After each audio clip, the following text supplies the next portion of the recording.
हाँ जी। तो लास्ट में कहाँ तक कंप्लीट हो गया था अपना? जल संरक्षण कंप्लीट हो गया था।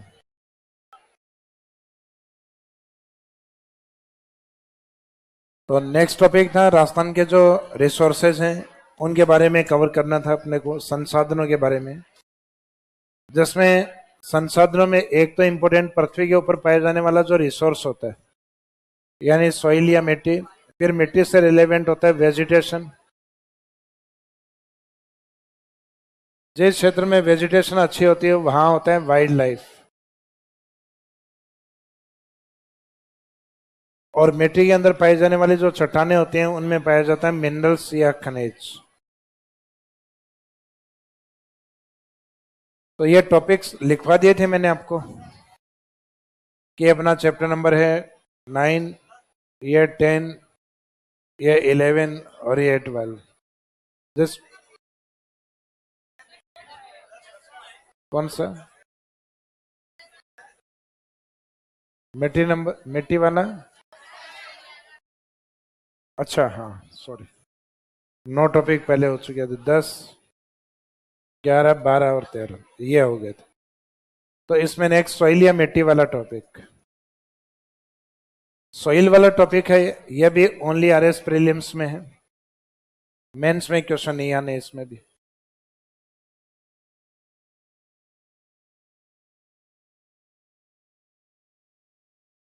तो इसमें शायद नोट्स दिए हैं क्या इस मिट्टी के भी? आपको नोट्स है ना इसमें? तो इसमें भी टॉपिक के ऊपर मेंशन कर लीजिएगा, ओनली आरएस प्रीलिम्स।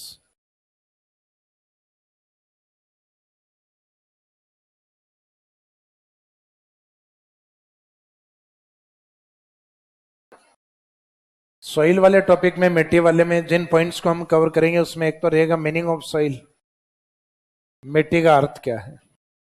तो मिट्टी का मीनिंग ये होता है कि जो अपनी पृथ्वी है, इस पृथ्वी की जो ऊपरी सतह होती है,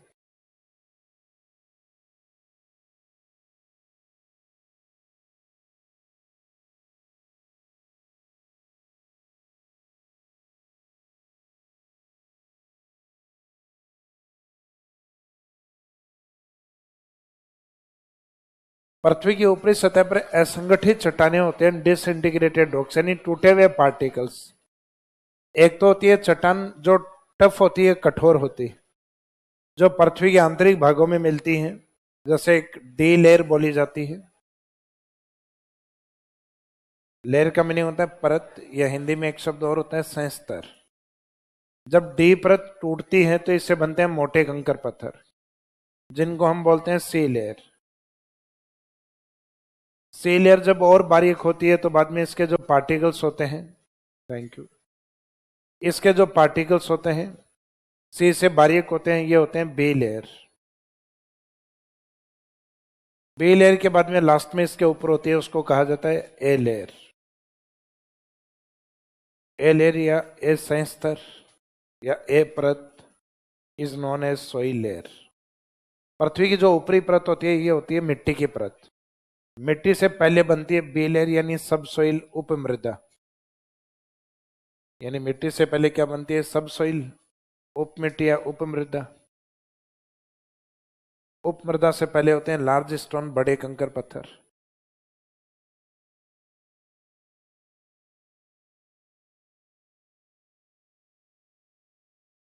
बड़े कंकर पत्थर, बड़े कंकर पत्थर के नीचे होती है डी लेयर, डी संस्तर यानी बेस रॉक्स, मूल चट्टान होती है इसके नीचे। जैसे अपने कुओं में ड्रिलिंग करते हैं और बाद में वो मशीन वाला कहते हैं भाई नीचे पत्थर आ गया, तो नीचे पत्थर आ गया, टफ पार्ट आ गया। जैसे कुओं के अंदर से हम नीचे मिट्टी निकालते हैं तो पहले इसमें बारीक मिट्टी निकलती रहती है ऊपर से, फिर धीरे धीरे कंकर पत्थर आना स्टार्ट होते हैं बारीक, फिर थोड़े मोटे, और फिर लास्ट में मेन चट्टान आ जाती। तो नीचे होती है डी लेयर। डी लेयर टूटती है तो क्या बनते हैं? सी लेयर, बड़े कंकर पत्थर। सी लेयर टूटती है तो बी लेयर, सब सॉइल। सब सॉइल के अंदर बाद में कई चीज मिक्स होती है, जैसे जो सॉइल पार्टिकल होता है उस सॉइल पार्टिकल का कहा जाता है कंपोजिशन, जो होता है निर्माण या संगठन जो होता है, उसमें सबसे ज्यादा योगदान होता है मिनरल्स का, यानी खनिज का योगदान सबसे ज्यादा होता है इसमें, लगभग 45% तक। बाकी इसमें 25% और 25% योगदान होता है वाटर का और एयर का, पानी और वायु की उपस्थिति का। और बाकी इसमें 5% होता है ऑर्गेनिक मैटर। ऑर्गेनिक मैटर यानी जैविक तत्व। पृथ्वी के ऊपर जो प्लांट्स हैं और जो जीव हैं, उनके समाप्त होने के बाद जमीन में मिलने के कारण ऑर्गेनिक मैटर बढ़ता है। जैसे जैविक तत्व, जैविक खाद भी यही होते हैं। प्लांट के पत्ते नीचे गिर गए, फसलों का जो कूड़ा कचरा है जमीन में गल गया, या जीवों के जो बॉडी के पार्टिकल्स हैं जो जमीन में मिल गए, वो ऑर्गेनिक मैटर होता है, जैविक तत्व। तो ऑर्गेनिक मैटर कम होता है। बाकी मिट्टी के निर्माण में सबसे ज्यादा योगदान होता है मिनरल्स का, खनिज तत्वों का। तो इसके मिट्टी के ऊपर वाली जो लेयर, सोइल की बात करें तो सोइल होती है ऊपर ए लेयर में। तो ए लेयर में नमी होती है, वाटर प्रेजेंस होती है, उसमें हवा होती है। प्लांट की ग्रोथ के लिए दो तीन चीजें होना जरूरी है। जैसे एक तो उसमें मिट्टी में वाटर का होना, एयर का होना, और एक ऊपर टेम्परेचर का आना।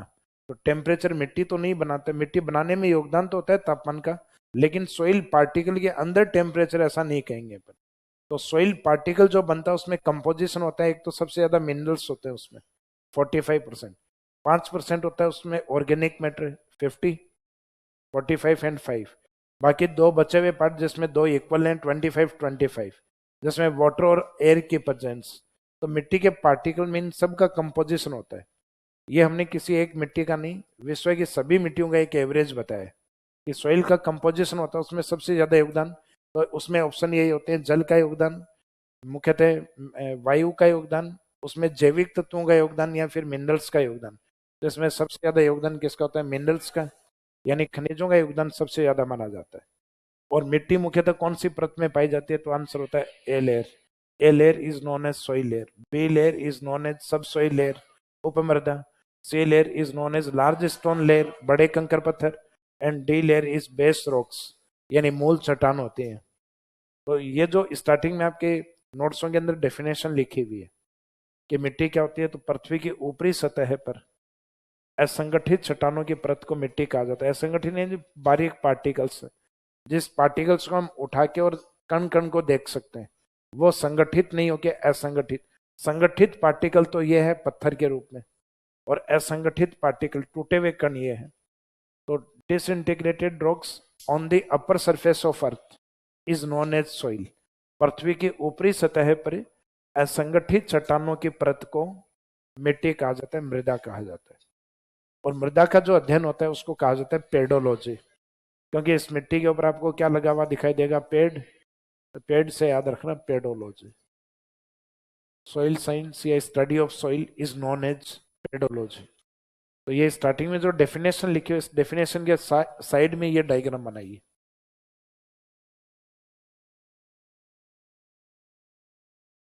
सॉइल की जो डेफिनेशन लिखी हुई है ना, आपके नोट्स होंगे ना आपके पास, तो नोट्स में जस्ट इसी के सामने डेफिनेशन के सामने डायग्राम बना लीजिए।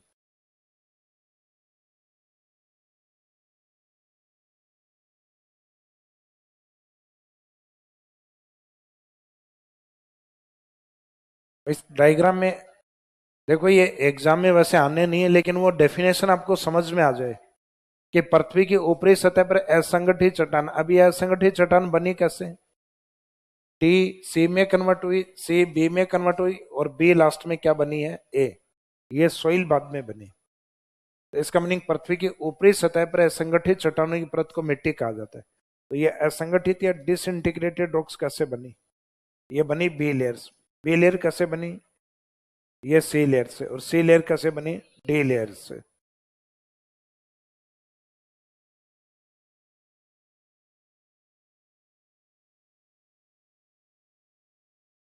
तो ये सिर्फ एक इंट्रोडक्शन के तौर पे है, बाकी आपके मेंस में नहीं है टॉपिक। आपसे डेफिनेशन कोई नहीं पूछने वाला, मिट्टी मिट्टी का अर्थ या सोइल क्या है। सिर्फ टॉपिक है, इंट्रोडक्शन के लिए ये लिखा हुआ है कि पृथ्वी की ऊपरी सतह पर। एग्जाम में आपके क्वेश्चन पूछे जाएंगे, सोइल के टाइप देंगे और आपसे डिस्ट्रिक्ट पूछे जाएंगे। मिट्टी वाले में जनरली इसी तरह के क्वेश्चन आते हैं, मिट्टी का नाम और उसकी लोकेशन कहाँ पर।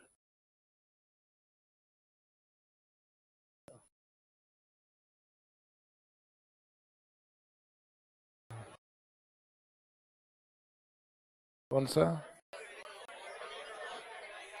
ये वाला?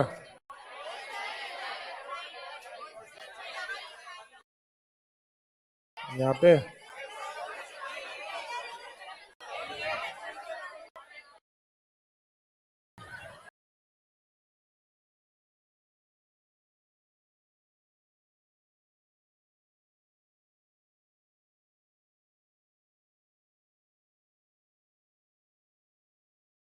नोट्स कब दिए थे आपको, आज ही या कल?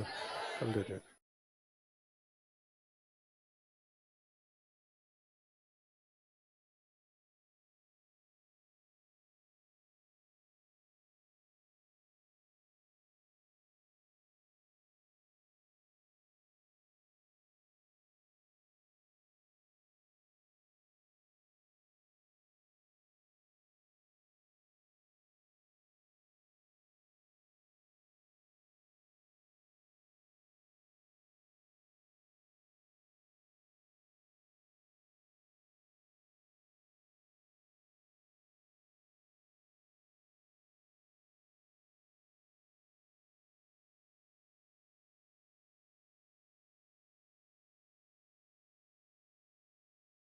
हाँ जी, डायग्राम हो गया कंप्लीट।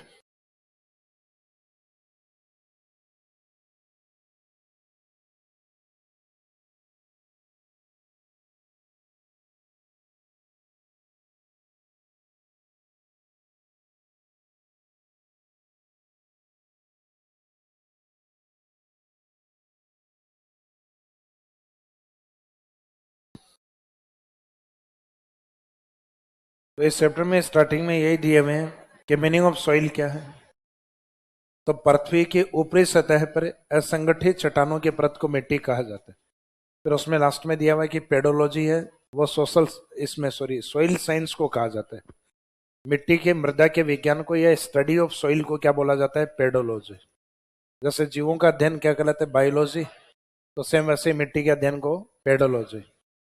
फिर बाद में दिया गया कंपोजिशन, मिट्टी का जो संगठन या निर्माण है वो कैसे होता है।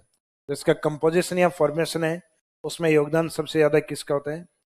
तो इस तरीके से एक आपको डायग्राम दिया हुआ है, उसमें मिनरल्स वाले पार्ट को अंडरलाइन कर देना। यानी इनमें से पूछेंगे तो वो यही पूछेंगे कि योगदान किसका अधिक होता है, सॉइल फॉर्मेशन में कौन सा कंटेंट अधिक होता है, मिनरल्स अधिक होते हैं। उसके बाद में वाटर एयर कंटेंट इक्वल होते हैं, और बाद लास्ट में ऑर्गेनिक मैटर होता है।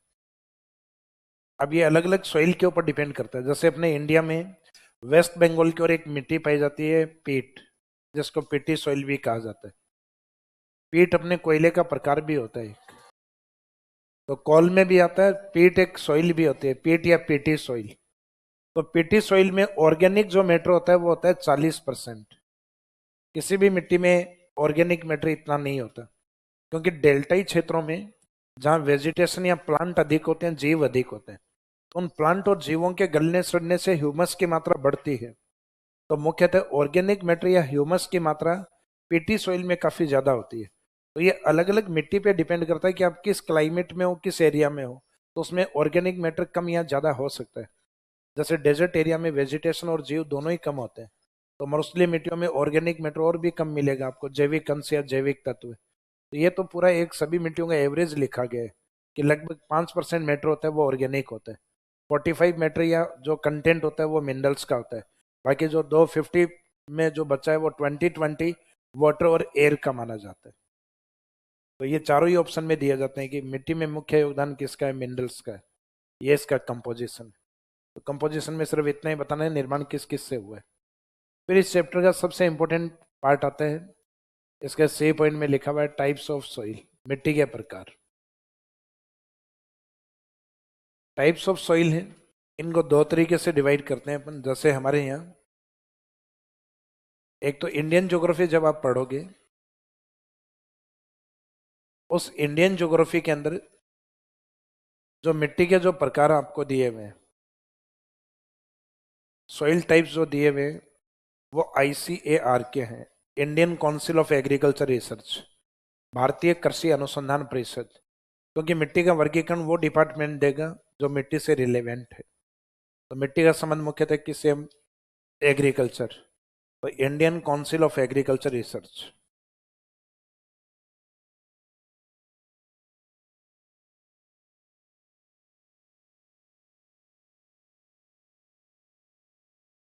एग्रीकल्चरल रिसर्च,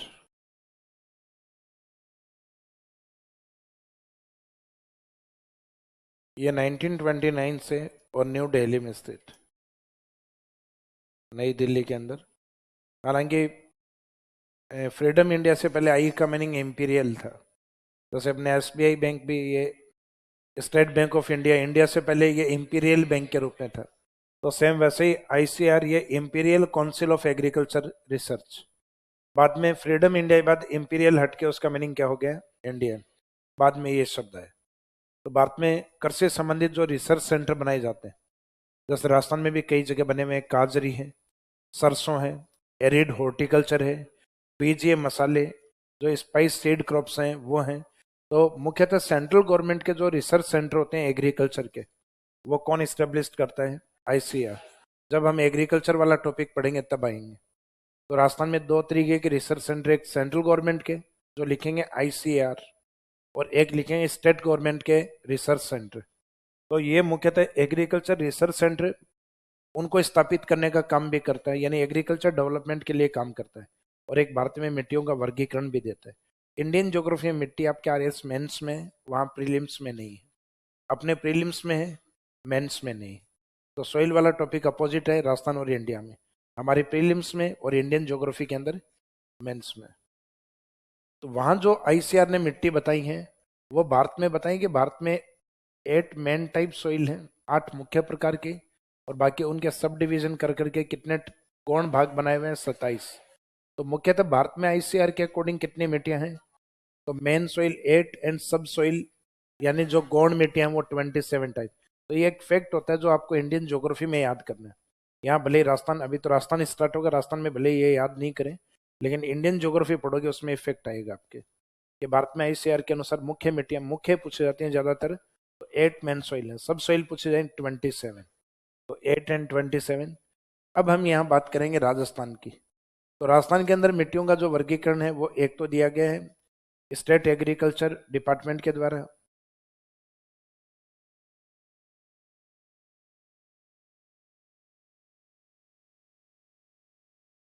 राज्य कृषि विभाग के द्वारा। इन्होंने राजस्थान की मिट्टियों को कितने भागों में बांटा है, 14 भागों में। इसमें स्टेट एग्रीकल्चर डिपार्टमेंट ने क्या किया है, सिर्फ मिट्टियों के नाम लिखे हैं। एक तरफ तो सॉइल के नाम लिखे हैं और सामने जिले लिखे हैं, कैसे बनती हैं, कौन से तत्व पाए जाते हैं, कुछ नहीं लिखा इन्होंने। और ये लिस्ट इन्होंने हिंदी ग्रंथ अकादमी पे दे रखी है, अपनी साइट पे दे रखी है। तो इसमें सिर्फ सॉइल के 14 टाइप और उनके डिस्ट्रिक्ट, कई जगह मिट्टियों को उनमें पाए जाने वाले एलिमेंट्स या तत्वों के अकॉर्डिंग नाम दिए हुए हैं, जो नाम देख के एक बार तो आपको ये सोचना पड़ेगा कि पूछा क्या है। जैसे रेवेरिना मिट्टी राजस्थान में कहाँ पाई जाती है, और सिर्फ दे दिया रेवेरिना कहाँ पाई जाती है, तो पहले तो ये पता करना कि रेवेरिना है क्या।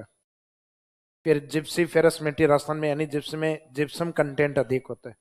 तो यहाँ तो फिर भी समझ में आ रहा है कि जिप्सम है, जिसमें जिप्सम की मात्रा अधिक है वो जिप्सी फेरस। तो बहुत सारी मिट्टियों के नाम ऐसे भी हैं यहाँ जो आपने पहली बार सुने होंगे। तो ये अपने स्टेट एग्रीकल्चर डिपार्टमेंट की एक लिस्ट है 14 मिट्टियों की, जिसमें सिर्फ दो ही चीजें, एक तो नाम लिखे हुए हैं और एक उनके डिस्ट्रिक्ट बताए हुए। तो इस लिस्ट में से आजकल एग्जाम में क्वेश्चन पूछते हैं, क्योंकि इसमें मिट्टियों के नाम थोड़े से अजीब दिए हुए हैं। साइरोजेम्स मिट्टी कहाँ पाई जाती है, तो साइरोजेम्स भी मिट्टी का एक टाइप है। तो इस तरीके से इसमें टोटल मिट्टियां कितनी रहेंगी, 14 टाइप्स, यानी 14 प्रकार की मिट्टियां। फिर एक दूसरा वर्गीकरण है जिसको हम कहते हैं साइंटिफिक क्लासिफिकेशन, वैज्ञानिक वर्गीकरण, जो कि यूएसडीए डिपार्टमेंट के द्वारा दिया गया है।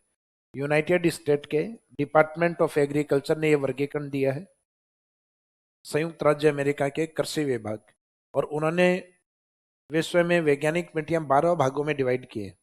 उन 12 भागों में से राजस्थान में कितनी है, 5। तो हम राजस्थान के अकॉर्डिंग कवर कर रहे हैं। तो United state department of agriculture, इसका मीनिंग यहाँ पे भी वही डिपार्टमेंट काम कर रहा है, एग्रीकल्चर। अपने यहाँ काम कर रहा था राजस्थान में एग्रीकल्चर डिपार्टमेंट, इंडिया में काम कर रहा है आईसीएआर। मीनिंग यह है कि मुख्यतः एग्रीकल्चर से रिलेवेंट विभाग या परिषद या काउंसिल इसके लिए काम करते हैं, सोइल के लिए। तो राजस्थान में स्टेट एग्रीकल्चर डिपार्टमेंट ने मिट्टियों को कितने भागों में, 14 भागों में। और मुख्यतः यूएसडीए के द्वारा, United state department of agriculture ने विश्व की मिट्टियों को कितने भागों में बांटा, 12। राजस्थान में कितनी है, तो अपने लिए ये वाला इंपॉर्टेंट। तो इसमें एक तो ये दो फैक्ट याद रखने आपको कि राजस्थान कृषि विभाग स्टेट एग्रीकल्चर डिपार्टमेंट ने राजस्थान सॉइल को कितने पार्ट्स में डिवाइड किया हुआ है? 14 भाग। और फिर दूसरा उसके बाद में साइंटिफिक टाइप, एक तो किसके द्वारा दिया गया है? यूएसडीए के द्वारा, United state department of agriculture, संयुक्त राज्य अमेरिका के कृषि विभाग।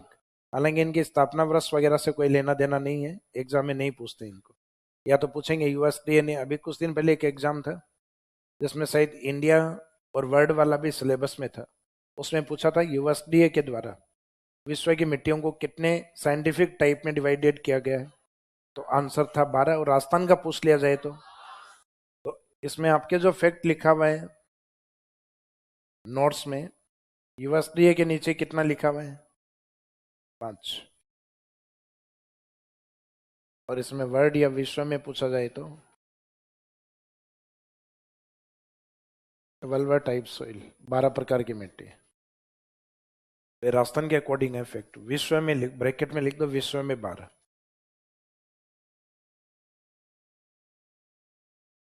वर्ल्ड में टोटल 12 टाइप सॉइल, विश्व में कुल 12 प्रकार की मिट्टी। इसमें विश्व में अलग अलग वर्गीकरण है। एक यूएसएसआर का भी है, जो पहले का अपना रूस वाला पार्ट है, इसको अधिक ऑथेंटिसिटी नहीं है, हम इसको नहीं मानते। हम किसको मानते हैं? हम मानते हैं यूएसडीए वाले को, यूनाइटेड स्टेट वाले को, डिपार्टमेंट ऑफ एग्रीकल्चर। हम इस वर्गीकरण को अधिक मान्यता देते हैं, तो हमारी ज्योग्राफी बुक्स में यही मेंशन होता है।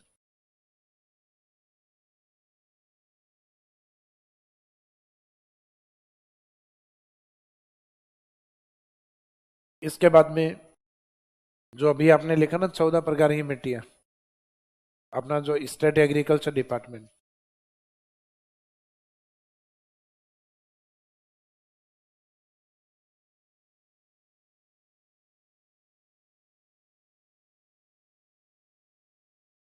स्टेट एग्रीकल्चर डिपार्टमेंट ने जो 14th टाइप्स जो बताए, 14 प्रकार जो बताए हैं, अब उन 14 प्रकारों में कौन से हैं और कौन कौन से जिलों में? तो 14th टाइप्स में से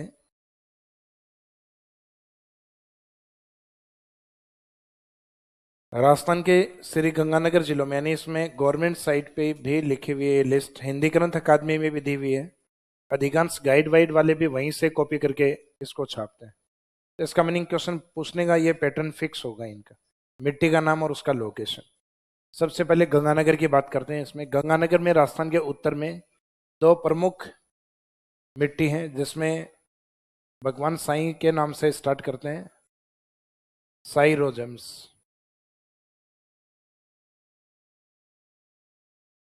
साई रोजेम्स, और एक दूसरी है रेवेरीना। रेवेरीना, कहीं रोवेरीना मत कर देना, रेवेरीना। इसका मीनिंग एक है एस आर सोइल और एक है R soil, sierozems and Riverina. तो S R and R soil, S R and R soil, तो sierozems and Riverina soil, दोनों का आंसर सेम रहेगा, श्री गंगानगर। श्री गंगानगर कौन से डिवीजन हेडक्वार्टर में आता है? आगे आप खनिज पढ़ोगे, खनिज में बीकानेर में सबसे बड़ी जिप्सम माइंस पढ़ते हो आप, जामसर, लूणकरण सर। तो इस साइड में जिप्सम माइंस बड़ी होने के कारण यहाँ पाई जाने वाली मिट्टी में जिप्सम अधिक है, जिप्सी फेरस। तो ये जो शब्द है ये जिप्सम के कारण है, उससे याद रखो। तो जिप्सी फेरस मिट्टी कहाँ पाई जाती है? बीकानेर, जहाँ जिप्सम अधिक लिखेंगे अपन, तो ये तो जिप्सम से ही याद हो जाएगा आपको। फिर बीकानेर से जैसलमेर की ओर बॉर्डर की तरफ चलेंगे, इस ओर जो मिट्टी पाई जाती है उसमें कैल्शियम की मात्रा अधिक होती है, साथ में ब्राउन भी होती है, और साथ में डेजर्ट एरिया में भी है। इसको कहा जाता है कैल्शियम ब्राउन डेजर्ट सोइल। इसमें जो मेन बड़े डिस्ट्रिक्ट हैं उनके नाम बताने होते हैं, एक तो जैसलमेर और एक दूसरा बड़ा जिला बीकानेर। कई बार होता है ना, पश्चिमी राजस्थानी मिट्टियां, बाड़ू मिट्टी बच्चे कहते हैं गाँव में, बूढ़े बुजुर्ग कहते हैं खाने दो, टाबरों में कैल्शियम की पूर्ति होगी। तो इसका मीनिंग है कि कहीं ना कहीं इनका सुना हुआ रहता है कि इसमें कैल्शियम की मात्रा अधिक है मिट्टी में, तो इसमें कैल्शियम अधिक होता है, उसके आधार पे नाम क्या है इसमें? कैल्सी। तो हल्के ब्राउन रंग में मानी जाती है कई जगह मिट्टी, तो वो कैल्सी ब्राउन, और डेजर्ट एरिया में इसका डेजर्ट सोइल। इसके जस्ट सामने वाले हिस्से में इधर आप आओगे, जिसमें एक तो नजदीक अपने इधर नागौर और नागौर से लगता हुआ कुबड़ पट्टी वाला अजमेर। फिर एक जहाँ पे इंडस्ट्रियल एरिया जिसमें अपन बैठे हैं भी, एक तो जयपुर और एक इससे लगता हुआ अलवर। एक इन दोनों से ऊपर लगता हुआ तोरावाटी, पूरा शेखावाटी नहीं तोरावाटी, सीकर और झुंझुनू, जिनसे बाद में एक नया जिला और बन गया है नीम का थाना। जिसका मीनिंग कुबड़ पट्टी, इंडस्ट्रियल एरिया और तोरावाटी। तो ये 6 डिस्ट्रिक्ट हैं। तोरावाटी में हम मुख्यतः सीकर झुंझुनू को ही मानना है, तो सीकर झुंझुनू, और कुबड़ पट्टी में नागौर अजमेर, और इंडस्ट्रियल एरिया में जयपुर एंड अलवर जहाँ इंडस्ट्रीज अधिक है। तो ये वैसे देखा जाए तो इसके अपोजिट है, ये इधर है। ये कैल्शियम के साथ है, ये विदाउट कैल्शियम, नॉन कैल्सी, नॉन कैल्सी या नॉन कैल्सिल भी लिखा जाता है।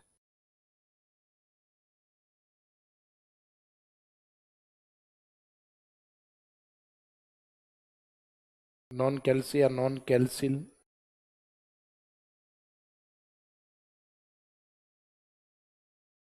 नॉन कैल्सी कलर यही रहेगा इसमें भी, ब्राउन। तो नॉन कैल्सी ब्राउन। क्या डेजर्ट लिख सकते हैं क्या इधर अलवर जयपुर? डेजर्ट नहीं है, सिर्फ सोइल रहेगा। तो बस शब्दों को थोड़ा सा ध्यान से इसमें कि इन दोनों में फर्क क्या है। ये है कैल्शियम के साथ कैल्शियम ब्राउन, और ये बिना कैल्शियम के नॉन कैल्शियम, नॉन कैल्शियम या नॉन कैल्सी ब्राउन। अब ये डेजर्ट में तो लास्ट में इसमें बोल देते हैं कैल्सी ब्राउन डेजर्ट, और इसमें simple non calci brown soil, desert नहीं लिखा जाएगा। फिर आप इस साइड में अजमेर से और नीचे भीलवाड़ा की तरफ, तो अजमेर भीलवाड़ा वो पार्ट है जो बनास बेसिन, बनास बेसिन में मिट्टी कैसी होती है, भूरी। इस साइड में नवीन भूरी मानी गई है, तो इसको न्यू ब्राउन सॉइल बोल देते हैं।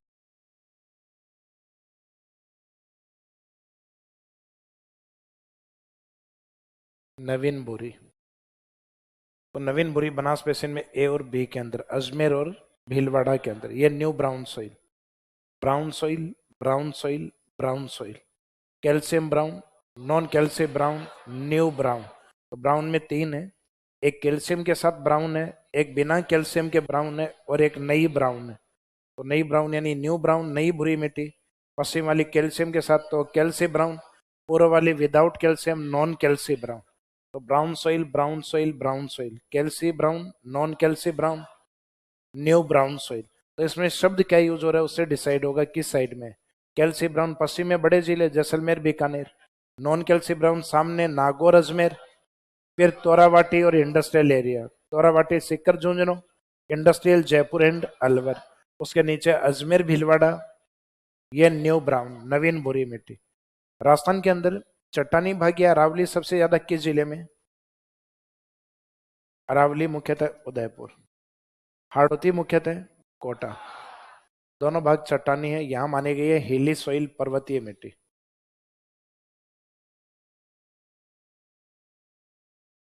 पर्वतीय कह दो चाहे पहाड़ी टाइप मिट्टी कह दो, तो हिली सोइल या पर्वतीय मिट्टी, जहाँ अरावली ज्यादा है वो, और जहाँ हाड़ौती ज्यादा है वो, दोनों जिलों को लिया गया, उदयपुर और कोटा को। इसके जस्ट नीचे राजस्थान का दक्षिणी भाग है वागड़। वागड़ में मुख्य नदी, माही में लाल चिकनी मिट्टी, रेड लोमी सोइल लिखवाई हुई आपको, माही बेसिन में यूज की हुई। जैसे मक्का अधिक उत्पादित होता है, चावल अधिक उत्पादित होता है, रेड लोम या रेड लोमी सोइल।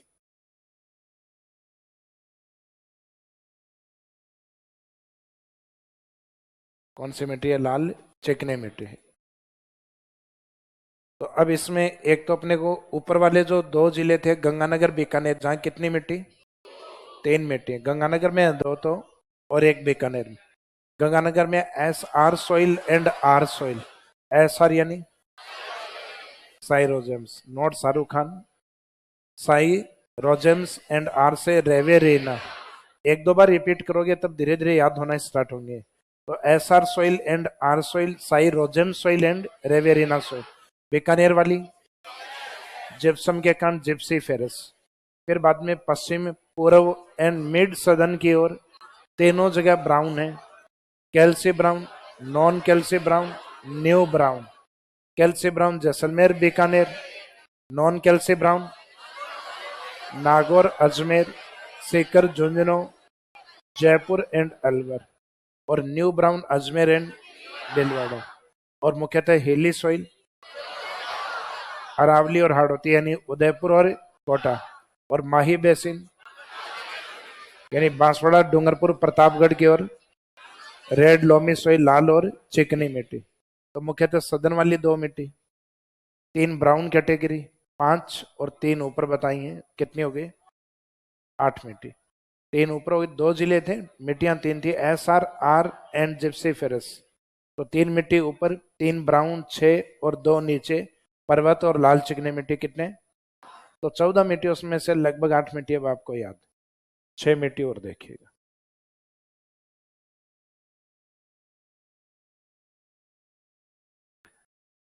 राजस्थान का ये पश्चिमी जो भाग है, इस साइड में पाई जाने वाली एक मिट्टी होती है जिसको कहा जाता है मरुस्थलीय मिट्टी। इंडियन ज्योग्राफी में इसको पढ़ोगे आप बलुई मिट्टी के नाम से, एरिड सॉइल के नाम से, शुष्क मिट्टी। हमारे स्टेट एग्रीकल्चर डिपार्टमेंट ने जो शब्द यूज किए हैं वो इसके अकॉर्डिंग वही पूछे जाएंगे। तो मरुस्थलीय मिट्टी तो मेरे हिसाब से कोई क्वेश्चन ही नहीं बनता कि मरुस्थलीय मिट्टी कहाँ पाई जाती है, मरुस्थल में पाई जाती है।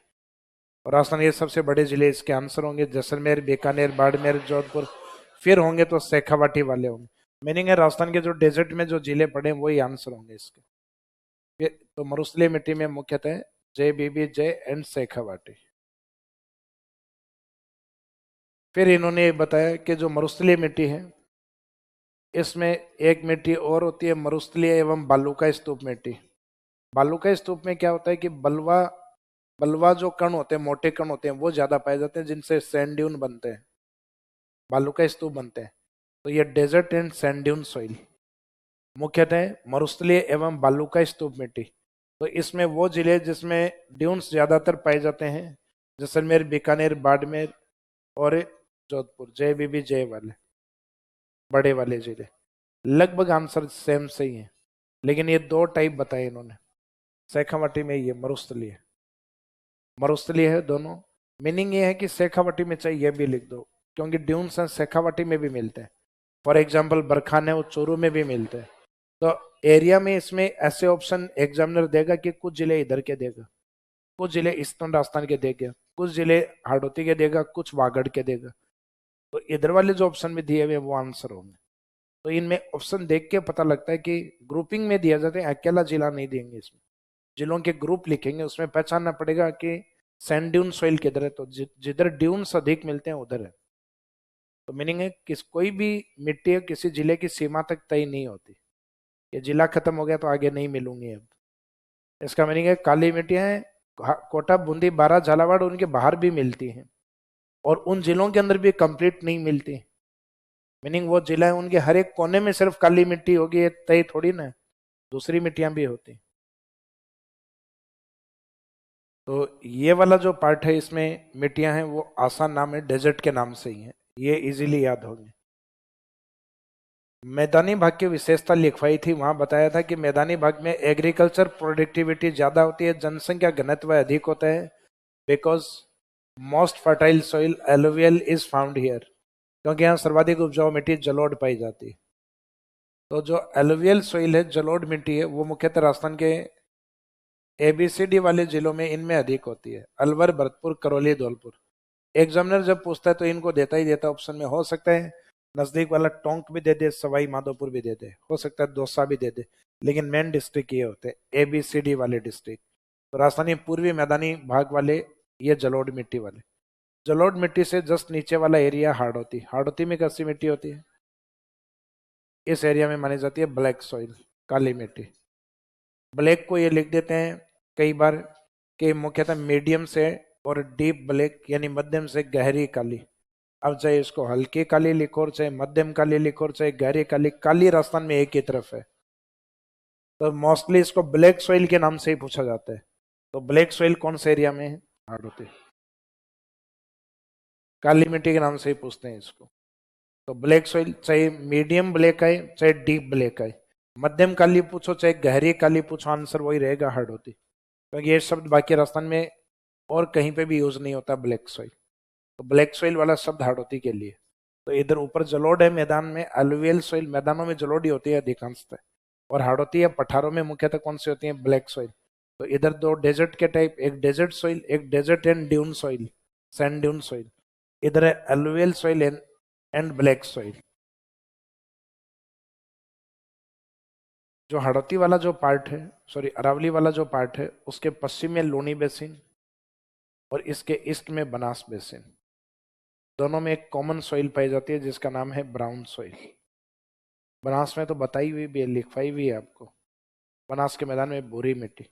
लोनी की जो ब्राउन होती है उसमें थोड़ा ग्रे कलर के साथ होती है, दूसर के साथ ग्रे कलर होता है, मुख्यतः जो सीमेंट कलर होता है।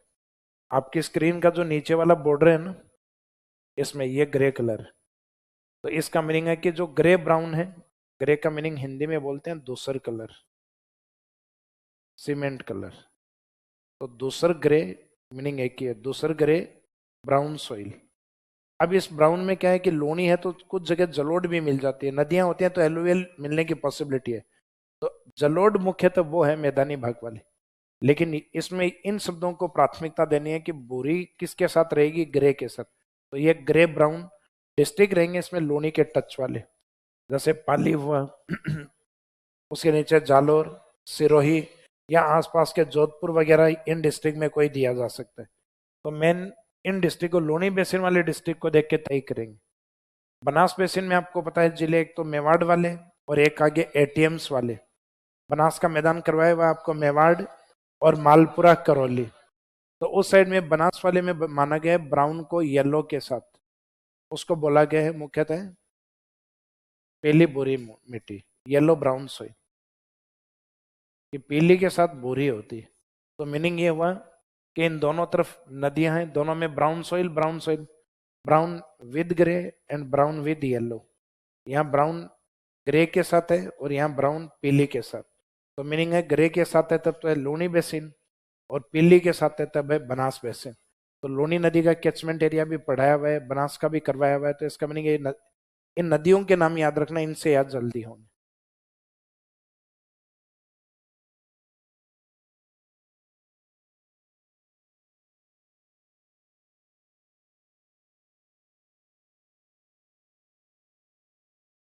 राजस्थान में गंगानगर और बीकानेर। गंगानगर में मिट्टी S R soil and R soil, sierozems and Riverina. कितनी, दो मिट्टी। बीकानेर जेप्सी फेरस, कितनी मिट्टी, तीन मिट्टी। उदयपुर और कोटा पहाड़िया चट्टानी भाग, हिली सोइल। माही बेसिन लाल चिकनी मिट्टी, रेड लोमी सोइल। तो तीन और दो, पांच। Brown soil, brown soil, brown soil, brown soil, brown soil. Calci brown, non calci brown, new brown, grey brown, yellow brown. Calcium के साथ ब्राउन है जैसलमेर बीकानेर, बिना कैल्शियम के ब्राउन है, without calcium non calcium brown Kubadpatti, Torawati, Jaipur and Alwar. Ajmer Bhilwara में new brown, Banas basin. Grey के साथ brown है Luni basin, Pali, Jalore, Sirohi, main district ये रहेंगे। बनास वाला मेवाड़ और मुख्यतः मालपुरा, करौली, उदयपुर, राजसमंद, बहुत सारे जिले हैं इसमें। तो मुख्य बनास को याद रख लीजिए, ये रहेगी येलो ब्राउन। तो ब्राउन की कितनी कैटेगरी है, पांच। Calci, non calci, new brown, grey brown, yellow brown.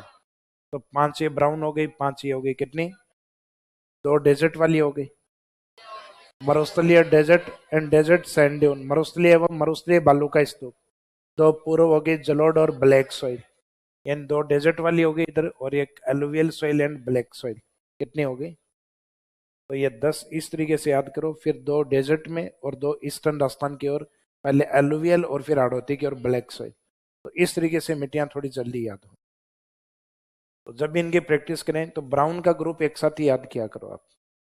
इसके बाद में नेक्स्ट अगला कौन सा, वैज्ञानिक प्रकार। तो इसका मीनिंग है कि यहाँ पे ये जो मिट्टियां दी गई इनको डायग्राम से याद करोगे जल्दी याद होंगे, या फिर आपको लगे कि नोट्सों में कि हमें तो जिलों के अकॉर्डिंग जल्दी याद होंगे, तो एक साइड में इन मिट्टियों के नाम लिख देना 14 लाइनों में, सामने जो जिले हैं वो इनके सामने लिख दीजिए। तो प्रयास करना जब भी टाइम मिले नोट्सों को थोड़ा सा कॉपी में फेयर करते रहना। क्योंकि उसमें कॉपी में एक साथ कंपाइल होंगे तो ये नोट्स लंबे टाइम तक, अदरवाइज क्या इनको कॉपी में डालोगे आप, कुछ दिन बाद में ये पन्ने अखबार में, अखबार वाले पन्नों में मिलेंगे और अखबार वाले के साथ कभी रद्दी में चले जाएंगे।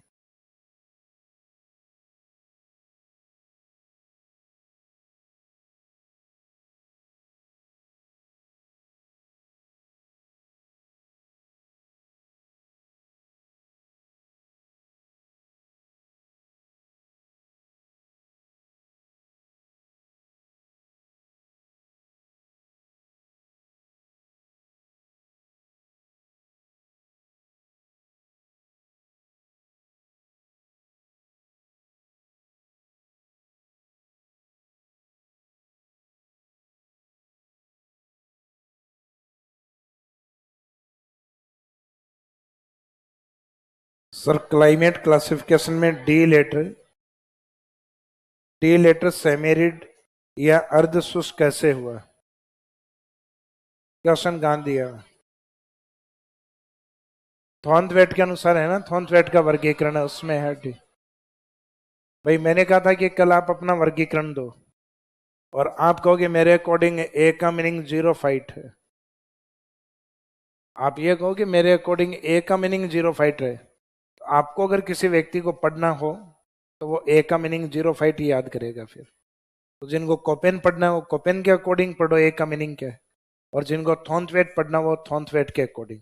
तो थॉर्नथवेट के अकॉर्डिंग ये जो अल्फाबेटिक जो लेटर लिखे थे ये मुख्यतः ह्यूमिडिटी के अकॉर्डिंग लिखे हुए थे। ये बताया था अति आर्द्र, वेरी ह्यूमिड, यह ह्यूमिड, सब ह्यूमिड, सेमी एरिड और ये एरिड। तो थॉर्नथवेट में डी सेमी एरिड ही था। कोपेन में अलग रहते हैं। कोपेन भूमध्य रेखा से ध्रुवों की ओर चलते हैं, ए बी सी डी और ई। कोपेन मानते हैं बी कैटेगरी वाले हैं, ये बी एस होते हैं और एक बी डब्ल्यू। बी डब्ल्यू होते हैं होल ड्राई पूर्ण शुष्क, और बी एस होते हैं अर्ध शुष्क सेमी एरिड। तो वो सेमी एरिड मानते हैं बी एस को।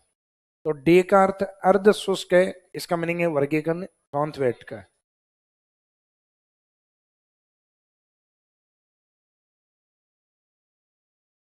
तो इसमें एक तो अपना कंप्लीट हो गया,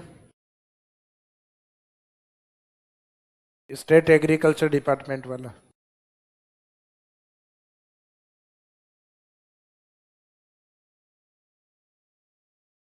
इसके बाद में जो नेक्स्ट वाला है इसमें राज्य कृषि विभाग के बाद में यूएसडीए डिपार्टमेंट। यूएसडीए के द्वारा विश्व की मिट्टियों को कितने भागों में, राजस्थान की मिट्टियों को कितने वैज्ञानिक, 5। इनके वर्गीकरण का आधार होता है साइज ऑफ सॉइल पार्टिकल्स। वैज्ञानिक वर्गीकरण में मुख्यतः मिट्टी के कणों के आकार को महत्व दिया जाता है। जैसे भारत में आईसीएआर के द्वारा जो वर्गीकरण किया जाता है 8 और 27 के अंदर, वो ज्यादातर मिट्टियों के रंग को बेस मानते हैं। काली मिट्टी, लाल मिट्टी, पीली मिट्टी, लाल भूरी मिट्टी, पीली भूरी मिट्टी। तो भारत में मिट्टियों का वर्गीकरण ज्यादातर जो आईसीआर वाला है उसको फॉलो किया गया। तो हम ज्यादातर हमारे यहाँ मिट्टियों में रंगों को इंपोर्टेंस अधिक देते हैं, कलर को इंपोर्टेंस अधिक देते हैं। साइंटिफिक वर्गीकरण में सॉइल पार्टिकल्स को इंपोर्टेंस दिया जाता है। तो एक तो वैज्ञानिक वर्गीकरण में मिट्टी का वर्गीकरण किस बेस पे किया जाता है, साइज ऑफ सॉइल पार्टिकल्स, मिट्टी के कणों के आकार। ये अंडरलाइन कर दीजिए बेस क्या है। तो बेस होता है मिट्टी के कण, मिट्टी के कणों का आकार, साइज ऑफ सॉइल पार्टिकल्स।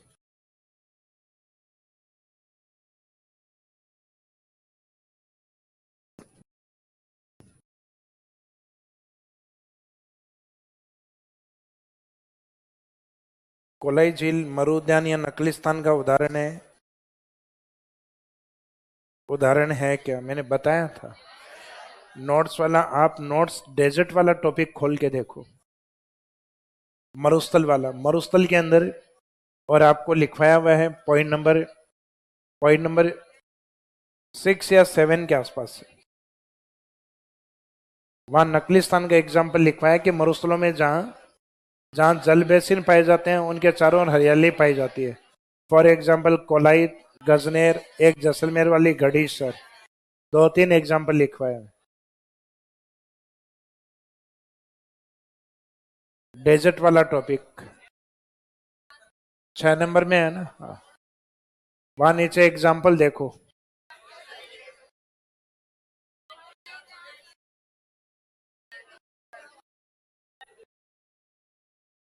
क्या एग्जाम्पल कितने लिखे हुए हैं? बड़ी सर और कोलाइत। बाकी गजनेर वाला गजनेर में लिखा हुआ होगा। वो एक विशेषता गजनेर में कि गजनेर, और वहां आप में से किसी ने पूछा भी था, और मैंने बताया था कि मरुस्थलीय क्षेत्रों में जहाँ मीठे पानी की झील है, डेजर्ट एरिया में जहाँ मीठे पानी की झील है, सब ओएसिस का एग्जाम्पल है। तो ओएसिस के लिए कंडीशन यही तो चाहिए, डेजर्ट होना चाहिए, पानी होना चाहिए, और पानी होगा तो तय है उसके पास में ग्रीनरी होगी। तो वो सब ओएसिस या मरुद्यान के एग्जाम्पल है।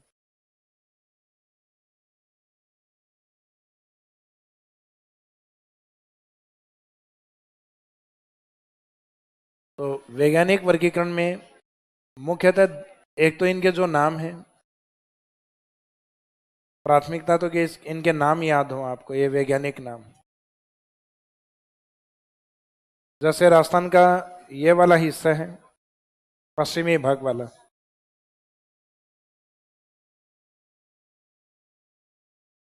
इस साइड में जहाँ पानी बहुत कम है, उस साइड में पाई जाने वाली मिट्टी को, यानी बड़े जिले जहाँ है, ज्यादातर अपने JBB वाले पार्ट, यहाँ पाई जाने वाली मिट्टी को एरिड के नाम से देते हैं, एरिडिसोल। क्या नाम देते हैं? एरिडिसोल।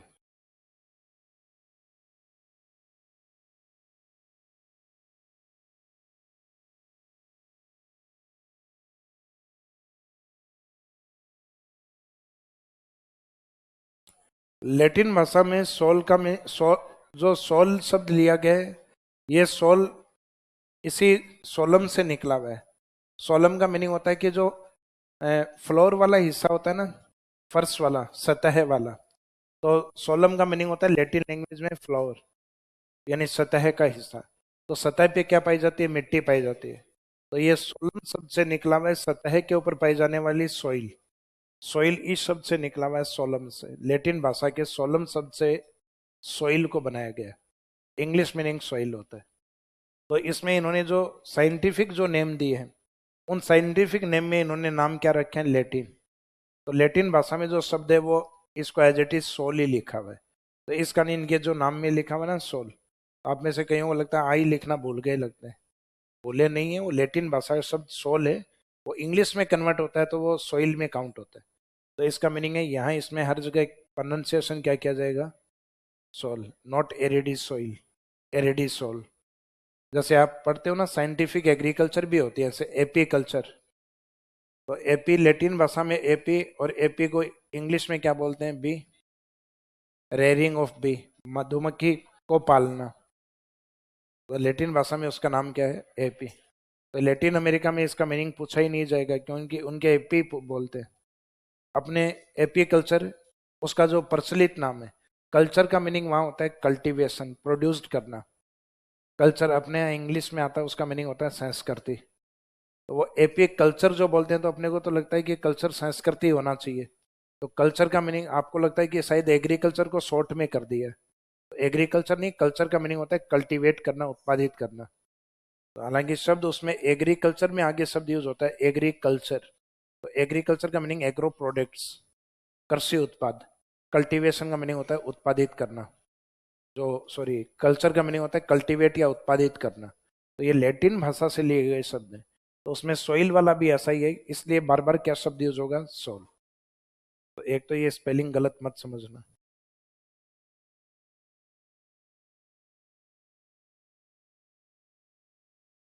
तो इसमें जो एरिडी सोल है, उसमें डिस्ट्रिक्ट कौन से होंगे? तो ये तो नाम देखते ही पता लग जाएगा कि शुष्क मिट्टी है, तो बड़े वाले जिले होंगे शुष्क वाले। क्लाइमेट इसका कैसा होगा? इसके नाम से ही पता लग रहा है, इसके क्लाइमेट होगी एरिड या शुष्क प्रकार की। अच्छा, एरिड सोल के अंदर कुछ इसके सब टाइप माने जाते हैं।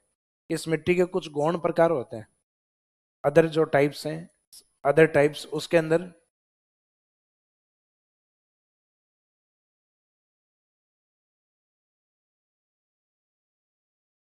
इसमें ऑर्थिड ग्रुप होते हैं।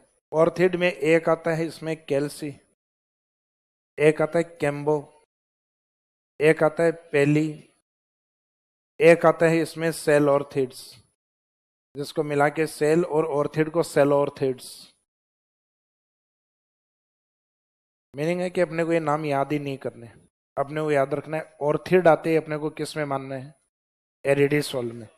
तो ऑर्थिड के नाम के आगे शायद कैल्सी भी हो सकता है, कॉम्बो भी हो सकता है, पेली भी हो सकता है, सेल भी हो सकता है। सेल है तो सेलोऑर्थिड, कैम्बो है तो कैम्बोऑर्थिड, और कैल्सी है तो कैल्सी ऑर्थिड, पेली है तो पेली ऑर्थिड। तो ये जो पहले शब्द है इनको याद नहीं करना, आपको ऑर्थिड को अंडरलाइन कर लेना है कि जो ऑर्थिड ग्रुप्स है वो किस में रहेगा, एरिडी टाइप सॉइल में। करण ऐसी बंद करना।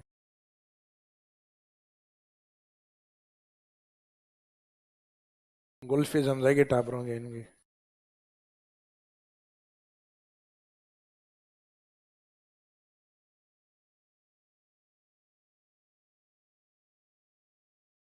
तो राजस्थान का जो पश्चिमी भाग है ये वाला हिस्सा, यहाँ पाई जाने वाली जो मिट्टी है वो क्लाइमेट के अकॉर्डिंग, एरिड क्लाइमेट के अकॉर्डिंग कैसी है, एरिडिसोल।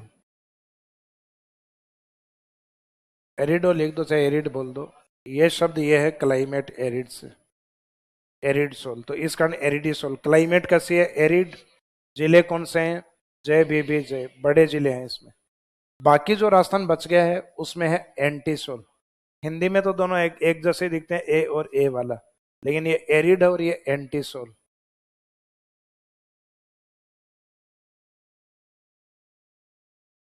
एंटीसोल। इसमें जो डिस्ट्रिक्ट होते हैं वो दोनों शामिल होते हैं, एरिड और सेमी एरिड, ये दोनों तरफ मिलती है। दोनों तरफ मिलेगी क्लाइमेट, एरिड और सेमी एरिड में, एरिड एंड सेमी एरिड दोनों क्लाइमेट में मिलती है। सामान्य सी बात है, राजस्थान का सबसे बड़ा एरिया जिसको एक कवर करती है, तो विस्तार सबसे ज्यादा किस मिट्टी का है, एंटीसो। तो राजस्थान में ज्यादा क्या है, एंटी। अंकल कम है, हालांकि वैसे तो लिंगानुपात में महिलाएं कम है, लेकिन यहाँ किसको ज्यादा माना है, एंटी को। तो एंटी अधिक है। और वैसे भाई कोई काम करो जीवन भर में एंटी ज्यादा मिलते हैं आपको, साथ देने वाले कम होंगे और विरोधी अधिक होंगे। तो राजस्थान में सबसे ज्यादा क्या, एंटी। और वैसे भी हम एंटी गवर्नमेंट होते हैं, 5 साल चलाते हैं फिर बदलते हैं, 5 साल चलाते हैं फिर बदलते हैं। तो इसका मीनिंग राजस्थान में सबसे ज्यादा क्या है, एंटी। तो एंटीसोल और ये ऑप्शन ना हो तो बाद में एरिडीसोल। राजस्थान में मैक्सिमम पाई जाने वाली ये दो मिट्टियां होती है, जिसमें फर्स्ट एंटी और ये ऑप्शन ना हो तो फिर एरिडी, इन डेजर्ट की। लेकिन इसमें दो क्लाइमेट मानी जाती है, ये एरिड और सेमेरिड दोनों क्लाइमेट में रहती है।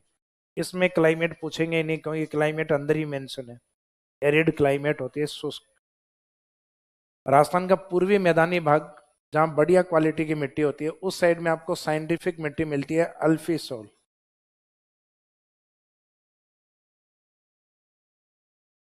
ये अल्फी के नाम से याद रखना। हार्ड होती है जिस और काली मिट्टी होती है उस साइड में पाई जाती है वर्टिसोल।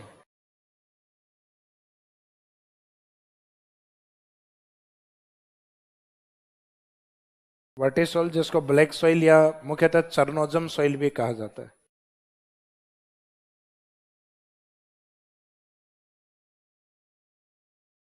राजस्थान के नीचे की ओर, अंदर की ओर, इधर इन, नीचे की ओर इन सेप्टिसोल। तो राजस्थान में नीचे की तरफ जो पाई जाने वाली मिट्टी है उसको क्या करना है, इन सेप्टिसोल।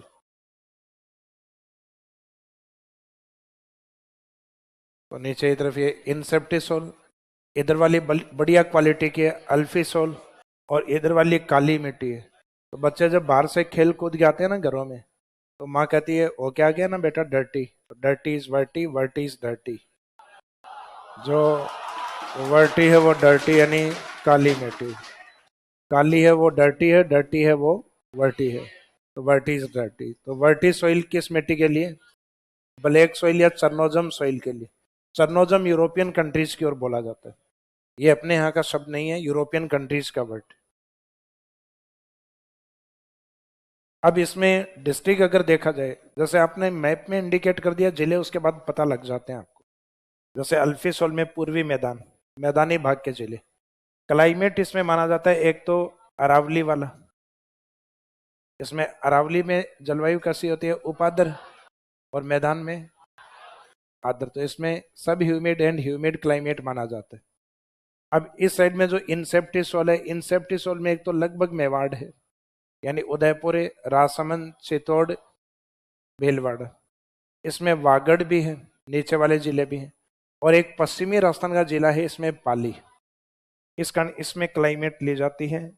आर्द्र इसमें भी आएगा, जैसे ह्यूमिड उसमें है ना आर्द्र, इसमें आर्द्र रहेगा सेमेरिड के साथ, सेमेरिड एंड ह्यूमिड क्लाइमेट। डिस्ट्रिक्ट है मेवाड़ और वागड़ वाले जिले, एक डेजर्ट एरिया की ओर से भी लेते हैं पाली। इस कारण क्लाइमेट लिया है सेमेरिड एंड ह्यूमिड। अर्ध शुष्क और आर्द्र। वर्टिसोल मुख्यतः हाड़ौती, कोटा, बूंदी, बारह, झालावाड़, तो इसके जिले अपने को ऑलरेडी पहले से याद है। इसमें रहेगा इधर वाले दोनों आर्द्र और अति आर्द्र। तो इसका मीनिंग आर्द्र अरावली के पूर्व में तीनों में यूज होगी। तो ह्यूमिड को देख के आप डिसाइड नहीं कर पाओगे। आर्द्र, आर्द्र, आर्द्र, ये आर्द्र किसके साथ है? उपाद्र आर्द्र के साथ। ये आर्द्र ये किसके साथ है? अर्ध शुष्क। तो ये सेमेरिड एंड ह्यूमिड, और ये ह्यूमिड है वेरी ह्यूमिड के साथ। तो ये तो पता लग जाएगा क्योंकि झालावाड़ सबसे अधिक बारिश वाला स्थान इधर ही है, तो ये वेरी ह्यूमिड वाला रहेगा। लेकिन ह्यूमिड इनमें सब में कॉमन है, इन तीनों के अंदर। तो आर्द्र के साथ शब्द क्या हो रहा है, क्योंकि एग्जाम में क्वेश्चन ऐसे ही आते हैं। जिले पूछेंगे तब तो बहुत ही इजी क्वेश्चन पूछेंगे, इनके नाम और सामने लिख देंगे डिस्ट्रिक्ट। लेकिन आजकल डिस्ट्रिक्ट नहीं, इनको एक दूसरे टॉपिक से मैच करवाया जाता है, क्लाइमेट वाले से। कि स्टूडेंट जो मिट्टी याद करके आए हैं उनको क्लाइमेट वाले टॉपिक से इनको मैच करना आना चाहिए, क्योंकि क्लाइमेट भी सिलेबस का ही पार्ट होता है। तो अगर आपकी एरिड सॉइल आपने याद किया तो एरिड सॉइल के क्लाइमेट कैसी है? एरिड, इसके नाम से ही पता लग जाएगा। अगर बाकियों में नाम से पता नहीं चलेगा, क्योंकि इसमें तो क्लाइमेट के अकॉर्डिंग ही नाम दिया हुआ है। एरिड क्लाइमेट है, मिट्टी का नाम एरिडिसोल। बाकियों में नाम से नहीं पता चलेगा, जैसे इन एंटीसोल, एंटीसोल ये होती है एरिड और सेमेरिड दोनों क्लाइमेट, शुष्क और अर्ध शुष्क, जो कि राजस्थान का सबसे बड़ा एरिया यानी डेजर्ट एरिया। उसके बाद में मैदानी भाग जहाँ सबसे बेस्ट क्वालिटी की मिट्टी अल्फी, राजस्थान के नीचे इन सेप्टिसोल, हाड़ौती की और वर्टी यानी जो डर्टी सोल यानी ब्लैक सॉइल। तो इसका मीनिंग इन सेप्टिसोल नीचे वाली इन, मैदान वाली अल्फी, और डेजर्ट हाड़ौती वाली वर्टी। आगे कॉमन शब्द है इनमें, इन इंसेप्टिसोल, अल्फी अल्फीसोल, वर्टी वर्टिसोल। क्लाइमेट में इन तीन में एक इक्वल वर्ड रहेगा ह्यूमिड, आर्द्र। आर्द्र ईस्ट वाली तीनों है, सिर्फ मैदान वाली में यूज होगा अरावली सब ह्यूमिड एंड ह्यूमिड, उपाद्र और आर्द्र। नीचे वाली में यूज होगा डेजर्ट, सेमेरिड एंड ह्यूमिड, यानी अर्ध शुष्क और आर्द्र। हाड़ौती में आर्द्र एवं अति आर्द्र वेरी ह्यूमिड यूज होगा। तो इसका मीनिंग लास्ट वाली जो तीन मिट्टियां हैं उसमें ह्यूमिड के बजाय जो दूसरा शब्द है, जैसे sub humid, semiarid and very humid, उन शब्दों को अंडरलाइन कर दो, यानी ह्यूमिड को देख के डिसाइड नहीं कर पाओगे।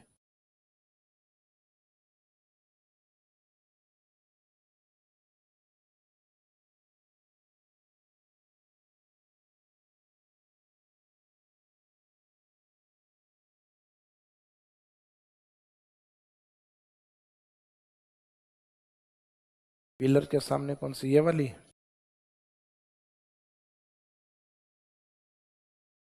वो वाली ऐसी में, ऐसी को इतना टेम्परेचर डाउन कैसे कर दिया?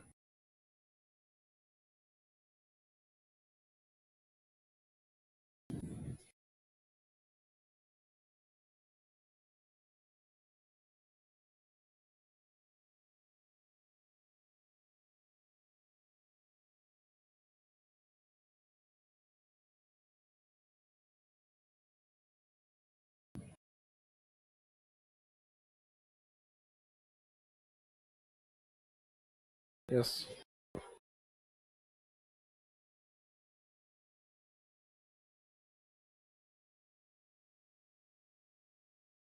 अभी बता रहे हैं। देखो साइंटिफिक में मेन है कि इनको मिट्टियों को आपको लोकेशन में इंडिकेट आना करना आना चाहिए। इनकी क्लाइमेट भी याद हो जाएगी, जिले भी याद हो जाएंगे। जैसे राजस्थानी पश्चिम की इधर जलवायु कैसी है? एरिड, मिट्टी का नाम है उस एरिड के नाम से एरिडी सोल। सोल वही है लैटिन सोलम से निकला हुआ और इंग्लिश का सोइल। फिर राजस्थान के इस एरिया में डेजर्ट में बचे हुए एंटी, इसमें भी आगे शब्द वही है सोल। फिर इस साइड से और ये वाला पार्ट इधर है कि अल्फी सोल, अल्फी, और आगे शब्द वही है सोल। इस साइड में वर्टी, मर्टी सोइल या चरनोजम सोइल या ब्लैक सोइल। राजस्थानी नीचे की ओर इन, यानी मेवाड़ और वागड़ की ओर इन सेप्टी सोल। तो ये वाला जो एरिया नीचे वाला राजस्थान का, ये तो है वागड़ और मेवाड़ एरिया। एक जिला इसमें राजस्थान ये डेजर्ट वाला, खाली ये भी लेना होता है। अब इसमें एक तो कि मैक्सिमम इनमें से कौन सी मिट्टी राजस्थान में सबसे ज्यादा है, एंटीसोलिया मैक्सिमम। ये ऑप्शन ना हो तो फिर ये सर्वाधिक, ये इंडिकेट किए जाते हैं कि मैक्सिमम मिट्टियां ये पाई जाती हैं। अब इनके क्लाइमेट देखे जाए तो इसमें क्लाइमेट लिखी हुई है ऑलरेडी, तो इसमें क्लाइमेट में क्वेश्चन नहीं देते। क्लाइमेट में बाकी 4 दी जाती, ये नहीं दी जाती क्योंकि इसमें क्लाइमेट इसके नाम में लिखा हुआ है। बाकी इसमें क्लाइमेट पश्चिम वाली दोनों मानते हैं, एरिड और सेमी एरिड। बाकी इन सब में एक क्लाइमेट है ह्यूमिड, ह्यूमिड एंड ह्यूमिड। इस ह्यूमिड में यूज करते हैं रावली। इसमें है उपादर आदर, यानी सब ह्यूमिड एंड ह्यूमिड।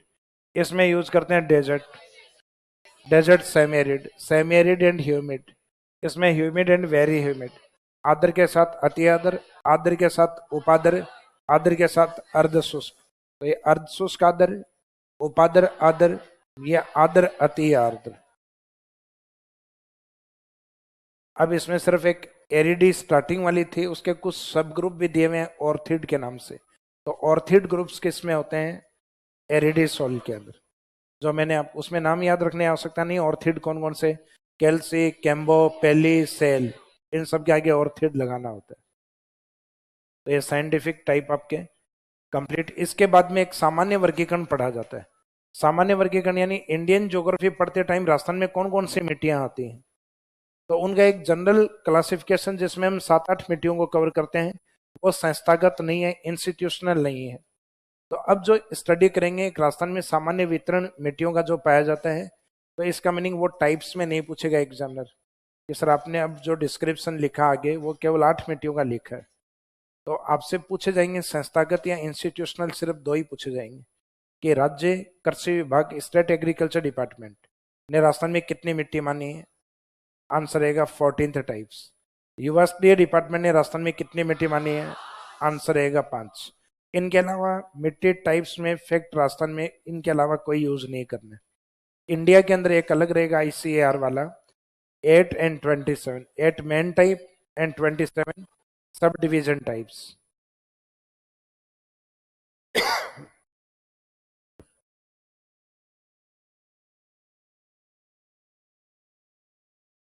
एक जनरल डिस्ट्रीब्यूशन, एक सामान्य वितरण के तौर पे देखें तो राजस्थान में मिट्टी कैसी कैसी होती है। तो जनरल डिस्ट्रीब्यूशन देखें, सामान्य वितरण, तो राजस्थान के अंदर एक तो डेजर्ट एरिया में एक मिट्टी पाई जाती है जिसको हम कहते हैं बलुई मिट्टी। आपको ध्यान हो, राजस्थान में मैंने फिजिकल डिवीजन लिखवाए थे आपको, उन फिजिकल डिवीजन के अंदर कुछ विशेषताएं बताई थी। एक उनका एरिया बताया था, एक उनके नंबर ऑफ डिस्ट्रिक्ट बताए थे, एक उनके क्लाइमेट बताई थी, एक इनकी सॉइल और एक इनकी पॉपुलेशन। इन सब पॉइंट के ऊपर बात हुई थी। तो मैंने डेजर्ट में उस समय बताया था कि मरुस्थल में बलुई मिट्टी या रेतीली मिट्टी पाई जाती है, और यह भी बताया था कि बलुई इसलिए क्योंकि बलुआ पत्थर या सैंड ड्यून से बनी है, और रेत इसलिए क्योंकि इसके पार्टिकल हैं मोटे होते हैं। कहीं बारीक पार्टिकल होता है तो इसको क्ले कहते हैं, इसमें थोड़ा मोटा पार्टिकल होता है तो इसको सिल्ट या गाद कहते हैं, और सिल्ट से भी मोटा कण है इस कारण इसको सैंड कहा जाता है। सैंड से भी मोटा होगा तो फिर वो ग्रेवल या बजरी का पार्ट होगा, और इससे भी मोटा होगा तो वो बोल्डर होगा। फिर ये मैंने डेजर्ट में करवाया था, बोल्डर कले, बोल्डर मोटे कंकर पत्थर, बाप बोल्डर कले, और कले होते हैं वो सेडिमेंट होते हैं, बारीक कण होते हैं। तो ये बाप बोल्डर के लिए कॉन्सेप्ट था। तो सैंड है वो मुख्यतः इन 400-500 पार्टिकल में बीच वाला पार्टिकल होता है, यानी क्ले सिल्ट से मोटा होता है, और मुख्यतः बोल्डर यानी कंकर पत्थर और बजरी के कण से थोड़ा छोटा होता है, इसको रेत कहा जाता है। तो सॉइल पार्टिकल के अकॉर्डिंग इसको रेत या रेतीली कहा गया है। और ये सैंड स्टोन या बलुआ पत्थर से बनी हुई होती है, इस कारण इसको बलुई मिट्टी। तो बलुआ पत्थर से बनने के कारण इसको बलुई, और रेत जैसा मोटा कण होने के कारण इसको रेतीली। ये दो जनरली प्रचलित शब्द हैं। तो डेजर्ट एरिया की और इधर पाई जाने वाली मिट्टी को कहते हैं बलुई या रेतीली। इसके पास में लूनी बेसिन है। तो लूनी बेसिन में भी थोड़ी थोड़ी देर पहले बात कर रहे थे भूरी मिट्टी। अब यहाँ बोलेंगे भूरी रेतीली मिट्टी, यानी इधर वाली रेत भी इस साइड में आती है, तो उसको कहेंगे ब्राउन सैंडी सॉइल। यानी भूरी के साथ उसमें रेत भी होगी, भूरी रेतीली मिट्टी या भूरी बलुई मिट्टी। इसके बाद में पश्चिमी राजस्थान में जगह जगह पर माइकासी चट्टाने जमाए, जहां आप अधिक सिंचाई करोगे जमीन में क्या आएगी, सैलिनिटी या लवणीयता। तो लवणीय एक मिट्टी है और लवणीयता मिट्टी की एक समस्या है, जो आईजीएनपी में लिखवाई थी मैंने। तो यहाँ लवणीयता नहीं, यहाँ क्या लिखेंगे, लवणीय। लवणीय एक मिट्टी है राजस्थान में, कैनाल एरियाज में ज्यादा है।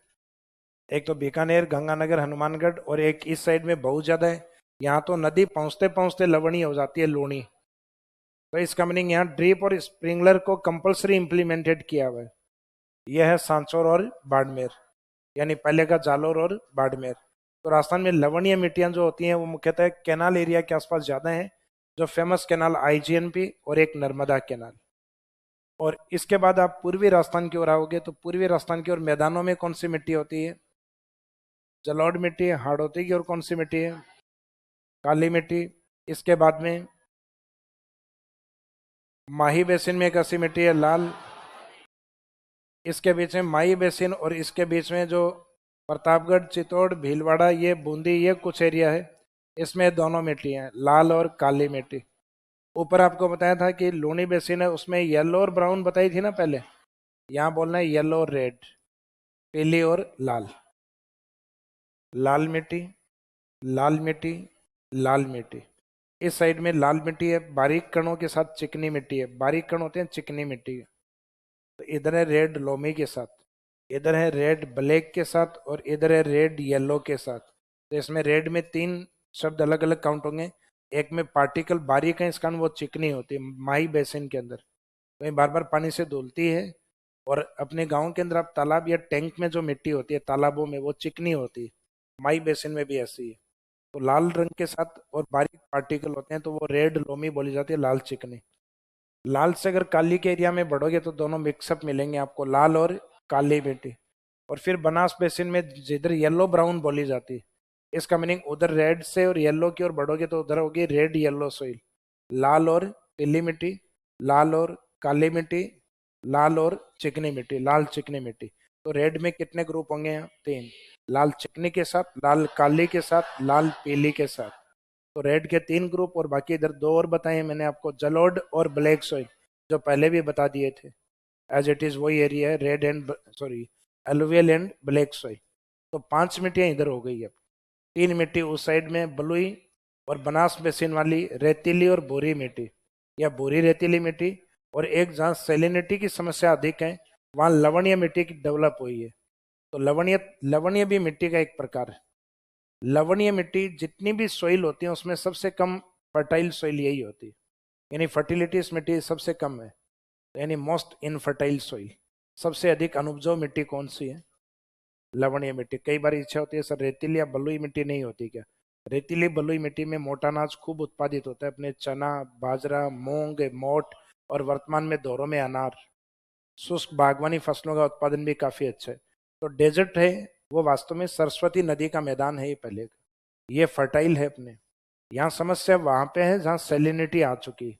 जैसे गुजरात की ओर तो पूरा मैदान ही बन गया, रण ऑफ कच्छ, वो तो पूरा ही रण बन गया, सेलाइन एरिया बन गया जहाँ प्रोडक्टिविटी नहीं है। तो इसका मीनिंग प्योर नमक अगर ऊपर आ जाएगा तब तो उत्पादन नहीं होगा, लेकिन हल्की लवणीयता होती है तो उत्पादन पॉसिबल होता है। जैसे हमारे इस प्रकार की कुछ फसलें या हाइल्डिंग वैरायटीज भी जनरेट कर ली गई हैं जो हल्की लवणीयता को सहन कर सकती है। जैसे पोमेग्रेनेट या अनार लवणीयता को सहन कर सकता है। शुगर केन की कुछ ऐसी हाइल्डिंग वैरायटीज हैं गन्ने की, लवणीयता को सहन कर सकती हैं। चावल की भी ऐसी हाइल्डिंग वैरायटीज बना ली गई हैं जो लवणीयता को, नमक को सहन कर सकती हैं। तो इसका मीनिंग हल्की लवणीय मिट्टियों में कुछ फसलें उत्पादित हो सकती हैं, बाकी सेलाइन लैंड जो होती है वो इनफर्टाइल होती है।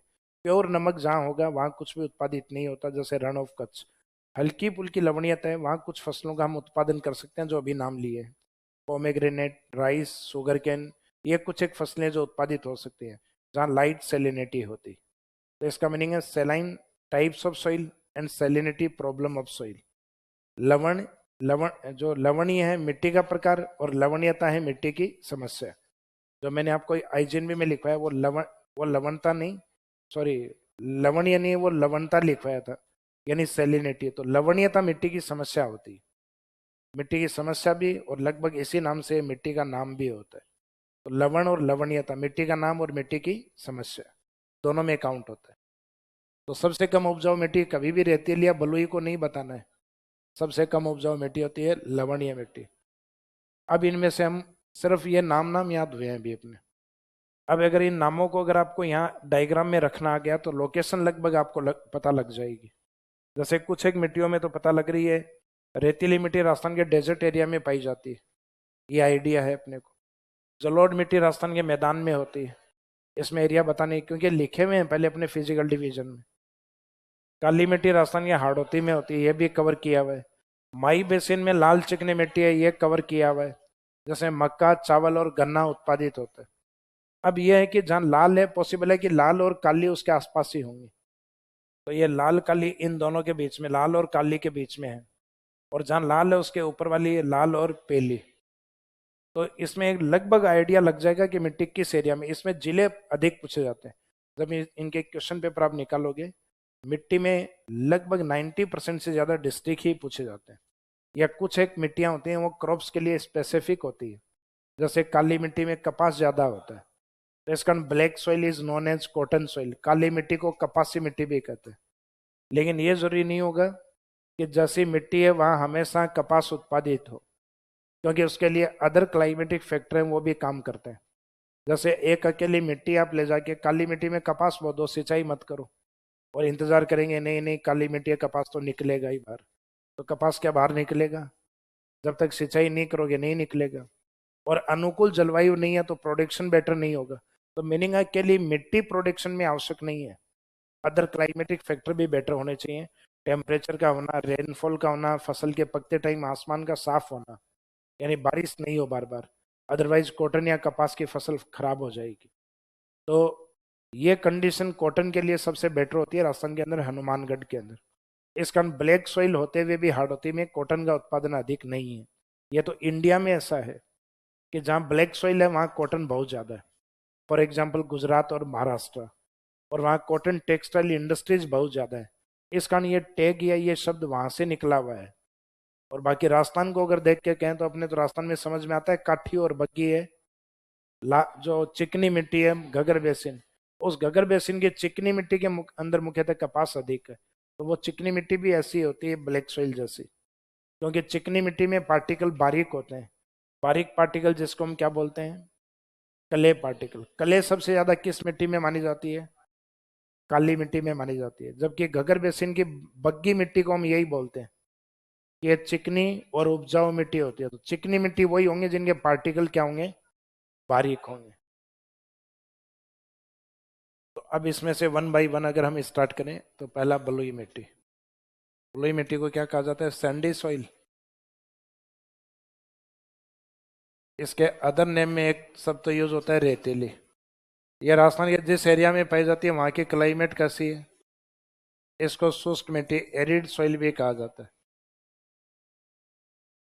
शुष्क एरिया में जहाँ पे सिंचाई करते हैं, बार बार फव्वारे चलाते हैं, फव्वारे चलाने के बाद में पानी नीचे चला जाता है प्लूटोनिक पार्ट में तुरंत, क्योंकि ये सिंचाई जिस एरिया में की जा रही है उस साइड में सॉइल पार्टिकल्स काफ़ी मोटे हैं।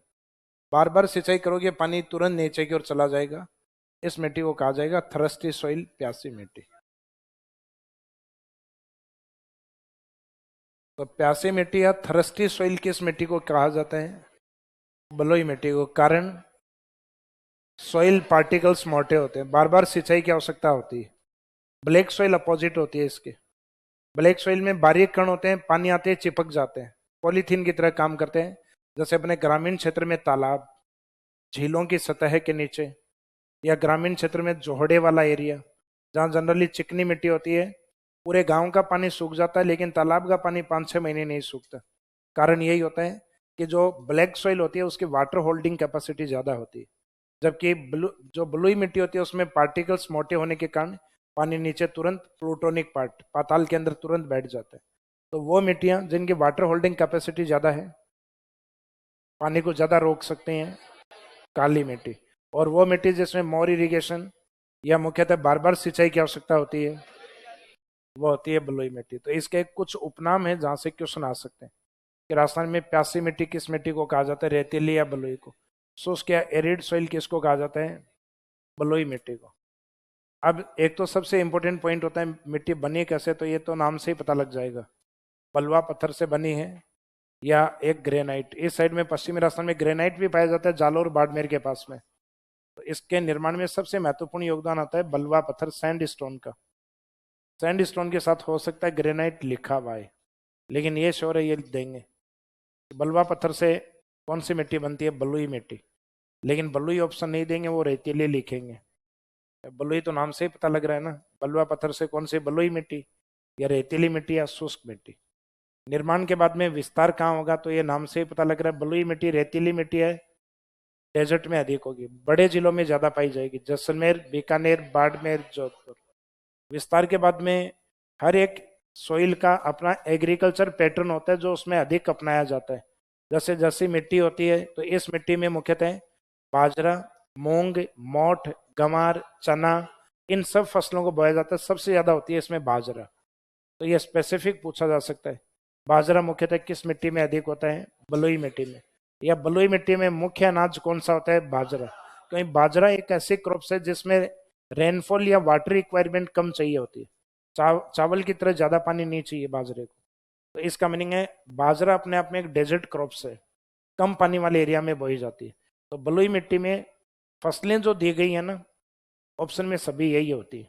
और फिर उनमें से पूछा जाता है कि डेजर्ट का इनमें से मेन फूड ग्रेन कौन सा है, मुख्य खाद्यान्य अनाज कौन सा है, तो फिर आंसर होता है मेन बाजरा। तो बाजरा थोड़ा हाईलाइट किया हुआ होगा इसमें, सही थोड़ा सा डार्क किया है, उसको आप अंडरलाइन, सर्वाधिक है ना लिखा हुआ है तब ठीक है। तो इसका मीनिंग इसके मेन प्रोडक्शन या क्रॉप्स पैटर्न में, एग्रीकल्चर पैटर्न में सबसे इंपॉर्टेंट है बाजरा। फिर इस मिट्टी की कुछ कैरेक्टरिस्टिक्स है, विशेषता है। विशेषता तो एक तो राजस्थान के ये उस एरिया में है जो राजस्थान में सबसे बड़ा एरिया डेजर्ट। तो इसका मीनिंग है कि मिट्टी जिस एरिया में अधिक मिलेगी वो राजस्थान का, क्योंकि सबसे बड़ा एरिया राजस्थान में डेजर्ट ही है, तो राजस्थान के सबसे बड़े एरिया में यही मिल रही है। तो सबसे बड़े एरिया में मिल रही है तो इसका मीनिंग है राजस्थान में इस मिट्टी की प्रेजेंस सबसे ज्यादा है। जैसे भारत में एलुवियल सॉइल सबसे ज्यादा मानी जाती है, जलोढ़ मिट्टी। इंडिया में जो 8 मिट्टी मानी गई हैं, उन 8 मिट्टी में जलोढ़ अकेली 45% मानी जाती, 55% में भारत की अन्य 7 मिट्टियां प्रेजेंट। तो इसका मीनिंग इंडिया में मैक्सिमम कौन सी सॉइल होती है, एलुवियल। कारण यही है भारत की जनसंख्या अधिक होने का। भाई भारत में जनसंख्या है वो मुख्यतः अपने एरिया से कहीं अधिक है, क्योंकि भारत के पास पूरे विश्व का जो एरिया है वो कितना है, 2.4, जबकि जनसंख्या हम लेके बैठे हैं विश्व की लगभग 17.5%। ये तो 2011 के अकॉर्डिंग है, अब लगभग 18-19 के आसपास हो गए होंगे। ऐसे तुके से नहीं मानेंगे, बाकी गवर्नमेंट बताएगी उसके अकॉर्डिंग डेटाज होंगे। तो हमारे पास से पॉपुलेशन बहुत ज्यादा है जबकि एरिया कम है। राजस्थान में आप देखोगे, राजस्थान के पास इंडिया का टोटल जितना ज्योग्राफिकल एरिया है उनमें से राजस्थान अकेला कितना, 10.41% एरिया राजस्थान के पास है। लेकिन इंडिया की टोटल पॉपुलेशन में से राजस्थान के पास पॉपुलेशन देखी जाए तो 5.67। भारत की टोटल जनसंख्या में से राजस्थान के पास है 5-6-7%, 5.67। इसका मीनिंग हमारे पास एरिया ज्यादा है और पॉपुलेशन हमारे पास राजस्थान के पास क्या है, कम। कारण यही है कि हमारे पास बलुई मिट्टी ज्यादा है, यानी डेजर्ट कंडीशन होती हैं वो हमेशा पॉपुलेशन को अपनी तरफ अट्रैक्ट कम करती हैं, वहां से लोग माइग्रेट ज्यादा होते हैं। तो हमारे अधिकांश जो लोग हैं राजस्थान से, यानी आज वर्तमान में तो बहुत सारे साधन हो गए, पहले के लोग बहुत सारे हैं जो यहाँ से माइग्रेट होके चले गए। जैसे आप देखते हो कोई गुजरात में है, कोई महाराष्ट्र में है, जो जगह जगह अपने आप को क्या कहते हैं, मारवाड़ी। तो ये राजस्थानी कल्चर में एक जनरली कहा जाता है ना कि हम मारवाड़ी हैं। भाई राजस्थान में तो अपने को पता है मारवाड़ी पश्चिमी राजस्थान है, लेकिन अदर स्टेट में राजस्थानी मारवाड़ी है। भाई आप गुजरात में चले जाओगे तो आप अपने आप में मारवाड़ी हो फिर। अब आप चाहे हाड़ौती से हो, चाहे पूर्वी मैदान से हो, चाहे जैसलमेर से हो। तो एक तो इसमें करेक्टरिस्टिक्स राजस्थान में सर्वाधिक पाई जाती है। एक थोड़ी देर पहले बताया था कि पश्चिमी राजस्थान की मिट्टियों में कैल्शियम अधिक होता है, लिखा था ना कैल्सी ब्राउन। इस मिट्टी में कैल्शियम कंटेंट अधिक होता है। एक इस मिट्टी के पार्टिकल सबसे मोटे होते हैं, मोटे कण।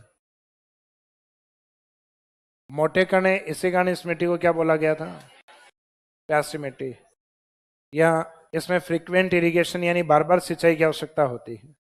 तो ये पॉइंट दिए जाते हैं इसमें कि राजस्थान में सर्वाधिक पाई जाने वाली मिट्टी, तो उसका आंसर यही रहेगा, बलुई मिट्टी। राजस्थान में किस मिट्टी में कैल्शियम की मात्रा अधिक होती है, बलुई मिट्टी के अंदर। राजस्थान में सबसे ज्यादा मोटे कण या जिसमें जो इरिगेशन है वो बार बार आवश्यकता हो, सिंचाई की बार बार आवश्यकता हो, मिट्टी कौन सी, बलुई मिट्टी। या फिर ये आगे वाले उपनाम दे दिए जाएंगे, प्यासी मिट्टी या शुष्क मिट्टी किसको कहते हैं, बलुई या रेतीली मिट्टी को। तो इन करेक्टरिस्टिक्स में से क्वेश्चन निकाले जाते हैं, और इन करेक्टरिस्टिक्स वाले क्वेश्चन का आंसर क्या रहेगा आपका, रेतीली या बलुई मिट्टी। अब इसी एरिया में दूसरी है बोरी रेतीली मिट्टी।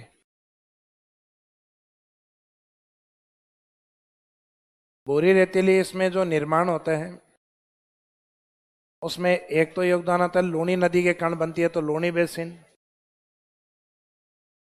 और रेतीली कैसे बनेगी अभी बताया था आपको, सैंडस्टोन या बलुआ पत्थर। तो इस सोइल का निर्माण होता है वो लूनी से, या लूनी बेसिन एंड सैंडस्टोन। तो इस शब्द से पता लग जाएगा, लूनी आ गया तो इसका मीनिंग ब्राउन वाली मिट्टी आएगी, इसमें ब्राउन के साथ सैंडी यानी बोरी के साथ रेतीली रहेगा। फिर उसके बाद में विस्तार, तो विस्तार में इसमें मुख्यतः लूनी बेसिन से शेखावाटी तक का एरिया माना जाता है। कारण यह है रेतीली इसीलिए लिखा है इसमें, क्योंकि इस साइड में जो पाली, जालोर, सिरोही, इसके बाद में आगे नागौर, चूरू, सीकर, झुंझुनू, ये वाले जो जिले हैं मुख्यतः रेतीली को ये प्रेजेंट अधिक करते हैं, क्योंकि इधर ड्यून्स अधिक मिलते हैं।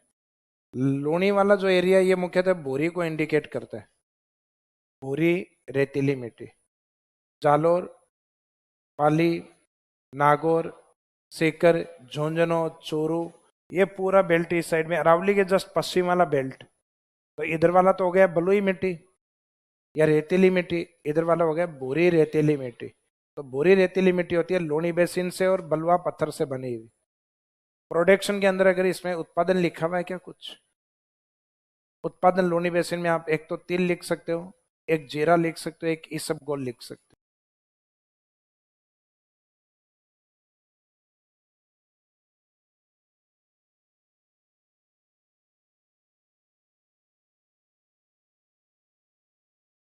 प्रोडक्शन इसमें क्यूमिन प्रोडक्शन, जीरा,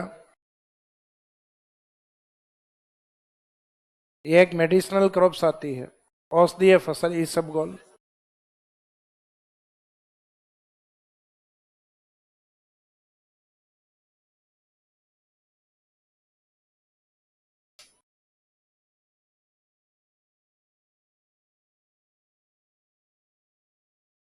मुख्यतः क्यूमिन प्रोडक्शन, इसबगोल प्रोडक्शन और सेस्मिक, तिल, इसबगोल और जीरा, ये लूनी बेसिन के आसपास अधिक होते हैं।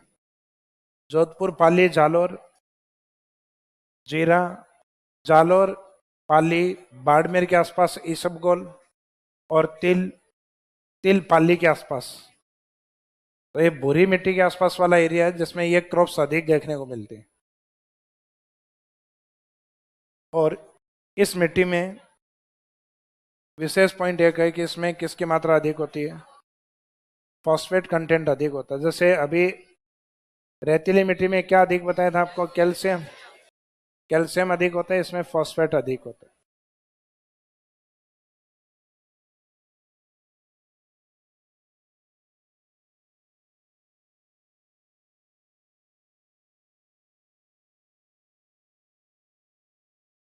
नेक्स्ट है सेलाइन सोइल। बातें नहीं करें, आवाज नहीं आनी चाहिए स्टूडेंट्स के बीच। सेलाइन सोइल है, इसका निर्माण, इसमें एक कंडीशन होती है, इसका निर्माण होता है एरिड रीजन में, शुष्क क्षेत्रों में।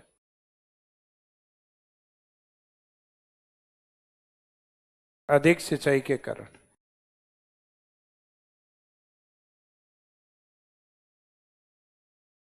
तो मुख्यतः एक ऐसा एरिया जो एरिड एरिया हो और जहां सिंचाई अधिक की जा रही है, बारिश अधिक नहीं, सिंचाई अधिक हो, वहां पानी क्या होगा, नीचे और नीचे की ओर जाएगा, और वहां नीचे की ओर चट्टाने माइका सिस्ट, सोडियम क्लोराइड। तो पानी जाके इन चट्टानों को घोल के, और मुख्यतः शुष्क क्षेत्र होने के कारण जैसे टेम्परेचर बढ़ेगा, वो पानी वापस इवेपोरेट होकर ऊपर आएगा, वाष्पीकृत होकर, और वो जमीन पे सफेद परत यानी नमक को जमा कर देगा। ये नमक ही हमारे लिए क्या, लवण, मिट्टी लवणीय है। हरियाणा की ओर कहते हैं ये जमीन पे कलर आ गया।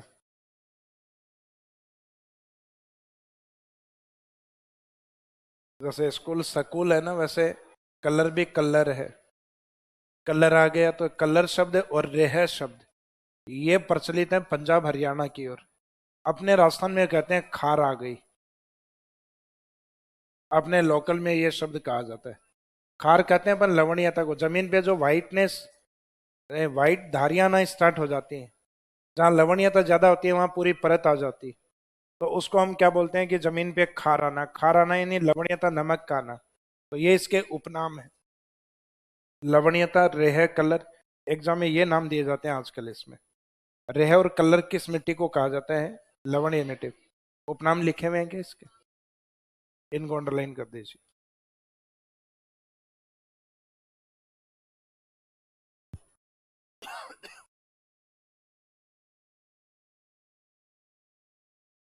लवणीय मिट्टी, जैसे हमने आईजीएनपी एरिया लिखा, उसमें ये समस्या है मुख्यतः बीकानेर, गंगानगर, हनुमानगढ़। नर्मदा में ऑलरेडी पहले से ये, इस कारण वहां पे पानी हमने ड्रिप और स्प्रिंकलर से दिया है। इसका मीनिंग सांचौर यानी जालोर वाला एरिया, जालोर सांचौर, और एक बाड़मेर वाला एरिया, जहां नदी पहुंचते पहुंचते लवणीय हो जाती है। तो राजस्थान में मुख्य लवणीय मिट्टी किस साइड में, नर्मदा कैनाल वाले एरिया में और आईजीएनपी कैनाल एरिया में। तो इसमें शायद कैनाल के नाम से इंडिकेट किए हुए होंगे, जिले लिखे हुए हैं क्या, आगे ब्रैकेट में कैनाल लिख दो, IGNP and Narmada canal, IGNP and Narmada canal.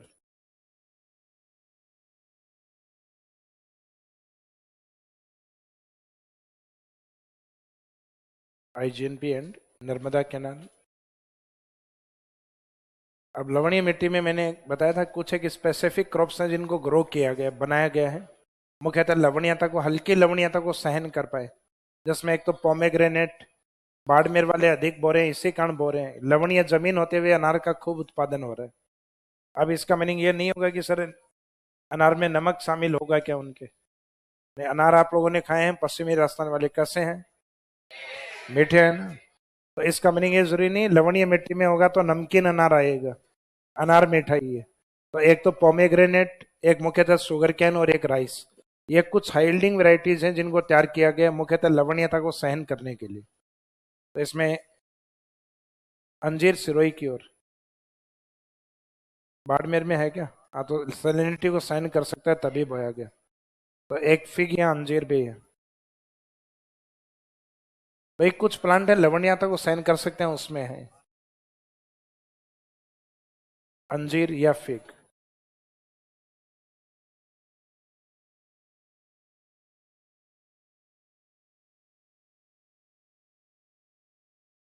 अब जो लवणीयता मिट्टी लिखी है, तो लवणीयता का मीनिंग यहाँ है मुख्यतः सोडियम क्लोराइड, नमक। तो इस मिट्टी में सोडियम क्लोराइड की मात्रा अधिक होती है।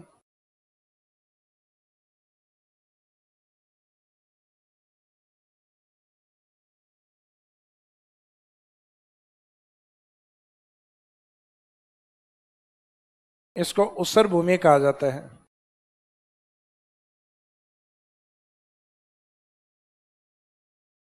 यानी इनफर्टाइल सॉइल। देखो हिंदी जब पढ़ोगे आप, ये शब्द पढ़ोगे, एक तो उर्वर और एक ऊसर। उर्वर जो जमीन को उपजाऊ बनाता है, या जो उपजाऊ जमीन होती है, जैसे जमीन को उर्वर बनाने के लिए उसमें क्या डाला जाता है, उसमें उर्वरक डाला जाता है, खाद डाला जाता है। और उसर होती है वो होती है इनफर्टाइल सॉइल। तो ये सब जो उसर सब जो यूज होता है वो इनफर्टाइल के लिए यूज होता है। तो उसर भूमियां या इनफर्टाइल सॉइल किसको कहा जाता है, लवणीय मिट्टियों को कहा जाता है। तो ये उसर शब्द है क्या इसमें मेंशन, ये लिखिएगा ऑब्लिक करके, उसर भी लिख दीजिए, उसर या इनफर्टाइल।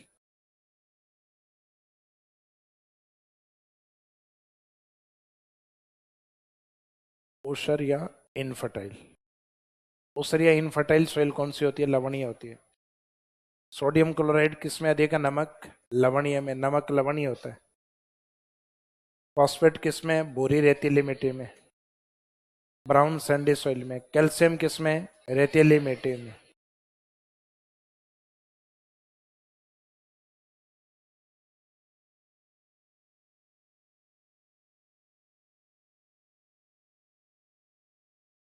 मीनिंग है कि इस साइड में अरावली के पश्चिम में जो मुख्य मिट्टी पाई जाती है वो है बलुई मिट्टी, बलुई या रेतीली मिट्टी जो बलुआ पत्थर से बनी होती है।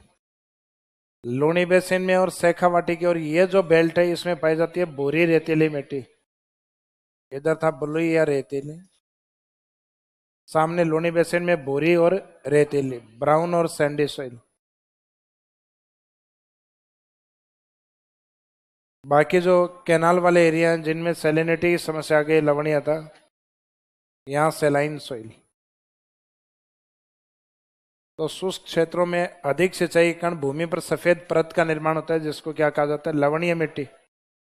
अब अरावली के ईस्ट वाली मिट्टी है जिसमें एक तो आती है मैदानी भाग में पाई जाने वाली जलोढ़।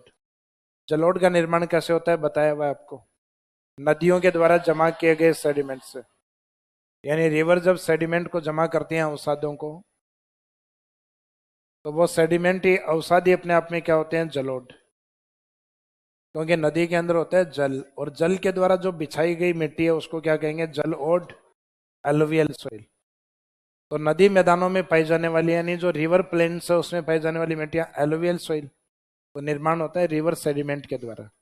विस्तार है राजस्थान के पूर्वी प्रमुख जिलों में यानी ABCD इनके अंदर, अलवर, भरतपुर, करौली, धौलपुर। इसके नजदीक वाले जिले लिख सकते हो, सवाई माधोपुर, टोंक, दौसा, इन सब जिलों में पूर्वी राजस्थान वालों के अंदर। ये आपको ध्यान हो लिखवाई हुई है, बनास बेसिन और चंबल बेसिन। विस्तार के बाद में एग्रीकल्चर प्रोडक्शन, तो कृषि उत्पादन में आपको ध्यान हो कि इंडिया के अंदर मुख्य नदी गंगा है, और गंगेटिक प्लेन में बोई जाने वाली प्रमुख जो फसलें हैं, गंगा के मैदान के पश्चिम में इधर पंजाब, हरियाणा, राजस्थान की तरफ क्या बोया जाता है, गेहूं बोया जाता है। यूपी की तरफ मुख्यतः गन्ना बोया जाता है। बिहार, वेस्ट बंगाल जहाँ पानी की मात्रा बढ़ जाती है वहां चावल बोया जाता है। तो इसका मीनिंग है कि जलोढ़ मिट्टी के मेन प्रोडक्शन ये होते हैं, गेहूं, गन्ना, चावल, इनका प्रोडक्शन अधिक होता है। जबकि राजस्थान के पूर्वी भाग में इस एरिया में सरसों का उत्पादन भी अच्छा होता है। हम इसमें वीट और मस्टर्ड अधिक बोते हैं। तो इसका मीनिंग प्रोडक्शन अपने इधर इसमें वीट, मस्टर्ड, और इंडिया में इसमें शुगर कैन और राइस भी शामिल होते हैं। तो ये इसके मेन फूड ग्रेन्स होते हैं, उत्पादित होने वाली प्रमुख फसलें होती है। इसमें राजस्थान में प्रमुख अनाज कौन है इनमें से जो लिखे हुए हैं, राजस्थान स्टेट का मेन फूड ग्रेन तो बाजरा माना गया है। लेकिन जलोढ़ मिट्टी, बाजरा होता है बलुई में, मुख्यतः जलोढ़ मिट्टी में मेन फूड ग्रेन कौन है, गेहूं होता है। क्योंकि अनाज इन तीनों में से ये दो ही है अनाज, फूड ग्रेन। अब ये वहां उत्पादित होगा जहां पानी अधिक होता है, जबकि हमारे यहाँ कंडीशन गेहूं की अधिक, गेहूं अधिक होता है, चावल बाकी अपने यहाँ कम होता है, डिमांड ही कम है। तो इसमें सारी फसलें हैं। अब इसमें एलुवियल सॉइल में मुख्यतः पोटास की मात्रा ज्यादा होती है इसमें, इस कारण इसकी फर्टिलिटी या उपजाऊपन ज्यादा होता है। यह मिट्टी सर्वाधिक उपजाऊ होती है, मोस्ट फर्टाइल सॉइल कहा जाता है। यह लाइन आपको ध्यान हो तो लिखवाई हुई है पूर्वी मैदान के, पूर्वी मैदानी भाग में पॉपुलेशन या जो ह्यूमन सेटलमेंट है वो ज्यादा है, और एग्रीकल्चर प्रोडक्टिविटी ज्यादा है क्योंकि वहां सर्वाधिक उपजाऊ मिट्टी जलोढ़ पाई जाती है, मोस्ट फर्टाइल सॉइल होती है। जलोढ़ के बाद में, जलोढ़ के जस्ट नीचे वाला हाड़ौती की तरफ जो मिट्टी है वो कौन सी है, काली मिट्टी। इसमें भी बताया था कि हाड़ौती किससे बना हुआ है, बेसाल्ट लावे से। बेसाल्ट लावा है वो पानी आने के बाद टूट जाती है चट्टाने, और बेसाल्ट रॉक्स जैसे ही टूटती है बेसाल्ट चट्टाने, उसके बाद में मिट्टी कैसे बनती है, काली। तो काली मिट्टी बेसाल्ट लावे से बनती है। इस कारण इस काली मिट्टी को हम लावा सॉइल, वॉल्केनिक सॉइल, लावा किससे निकलता है, ज्वालामुखी से, इस कारण इसको वॉल्केनिक सॉइल। मुख्यतः कपास ज्यादा होने के कारण इसको कपासी मिट्टी, कॉटन सॉइल। महाराष्ट्र की, और इसको एक लोकल शब्द बोलते हैं रेगुर। रेगुर, ये रेगुर आर लिखा जाता है, ये हिंदी शब्द रेगुड़ भी होता है। रेगुड़ सॉइल लोकल शब्द, जैसे हमें लवणीय के लिए क्या शब्द यूज करते हैं, खार, वैसे ही ये मुख्यतः राजस्थान में प्रचलित शब्द नहीं है, लेकिन धीरे धीरे जैसे जैसे बुक्स एक दूसरे स्टेट की स्टडी करने लग गए लोग, तो प्रचलन में आ गया ये शब्द, पूछने भी लग गए हैं आजकल कि रेगुर या रेगुड़ मिट्टी किस मिट्टी को कहा जाता है। ये पुराना पैटर्न था इनका, कपासी। ये पहले पूछते कपासी मिट्टी, आजकल ये बंद कर दिया, ये पूछना स्टार्ट कर दिया। ये नाम से ही पता लग जाएगा, क्योंकि बेसल्ट लावे से मुख्यतः ये हाड़ौती बनता है, और हाड़ौती क्षेत्र में ब्लैक सॉइल पाई जाती है। ये लिखवाया हुआ है आपको हाड़ौती में। हाड़ौती का निर्माण बेसल्ट लावे से होता है, और इसके टूटने से मिट्टी कैसी बनती है, काली। तो ये लावे से बनती है, इस कारण इसको लावा सॉइल। लावा किससे आता है, ज्वालामुखी, तो इस कारण वॉल्केनिक सॉइल। तो लावा सॉइल, वॉल्केनिक सॉइल, कपास अधिक होने के कारण कॉटन सॉइल, और मुख्यतः लोकल शब्द महाराष्ट्र, गुजरात की, और रेगुड़, इस कारण रेगुर सॉइल या रेगुड़ सॉइल। अडाई कर दो चाहे रेगुर कर दो, दोनों ठीक है। तो निर्माण के बाद में देखा जाता है विस्तार। विस्तार आपको पता ही है, हाड़ौती, कोटा, बूंदी, बारा और झालावाड़। प्रोडक्शन इसमें ऑलरेडी बता दिया, मेन किसका है, कपास। कपास के अलावा सोयाबीन और स्पाइस क्रॉप्स, मसाले वाली फसलें राजस्थान में हाड़ौती में ज्यादा होती है, और एमपी के नजदीक अपने सोयाबीन भी खूब होता है, झालावाड़ और बारा की ओर मेन होता है इसमें सबसे ज्यादा। कप प्रोडक्शन जब पूछा जाए तो मेन अपने अकॉर्डिंग नहीं बताना है, जहां इंडिया में सोइल है और उस सोइल के अंदर क्या प्रोड्यूस्ड है वो बताना होता है, कि काली मिट्टी में मुख्य उत्पादित फसल कौन होती है, कपास। इसका मीनिंग अगर क्लाइमेट फेवरेबल हो तो यहाँ पॉसिबल है कपास सबसे ज्यादा हो, लेकिन हमारे कॉटन की क्लाइमेट ज्यादा बेटर है हनुमानगढ़ की। ब्लैक सोइल में माना जाता है एक तो बारीक कण सबसे ज्यादा होते हैं, कले की मात्रा सबसे ज्यादा होती है। तो किस मिट्टी में चिक्का या कले ज्यादा पाई जाती है, काली मिट्टी में। चिक्का जितनी ज्यादा होगी, जल धारण क्षमता मिट्टी की उतनी ज्यादा होगी। जल धारण का मीनिंग है कि वह मिट्टी जिसमें बार बार सिंचाई की आवश्यकता नहीं होती। तो एक बार सिंचाई कर दी, 10-15 दिन की चली गई इसमें, क्योंकि इसमें वाटर होल्डिंग रहती है, पानी रुका हुआ रहता है। तो जल धारण क्षमता सर्वाधिक।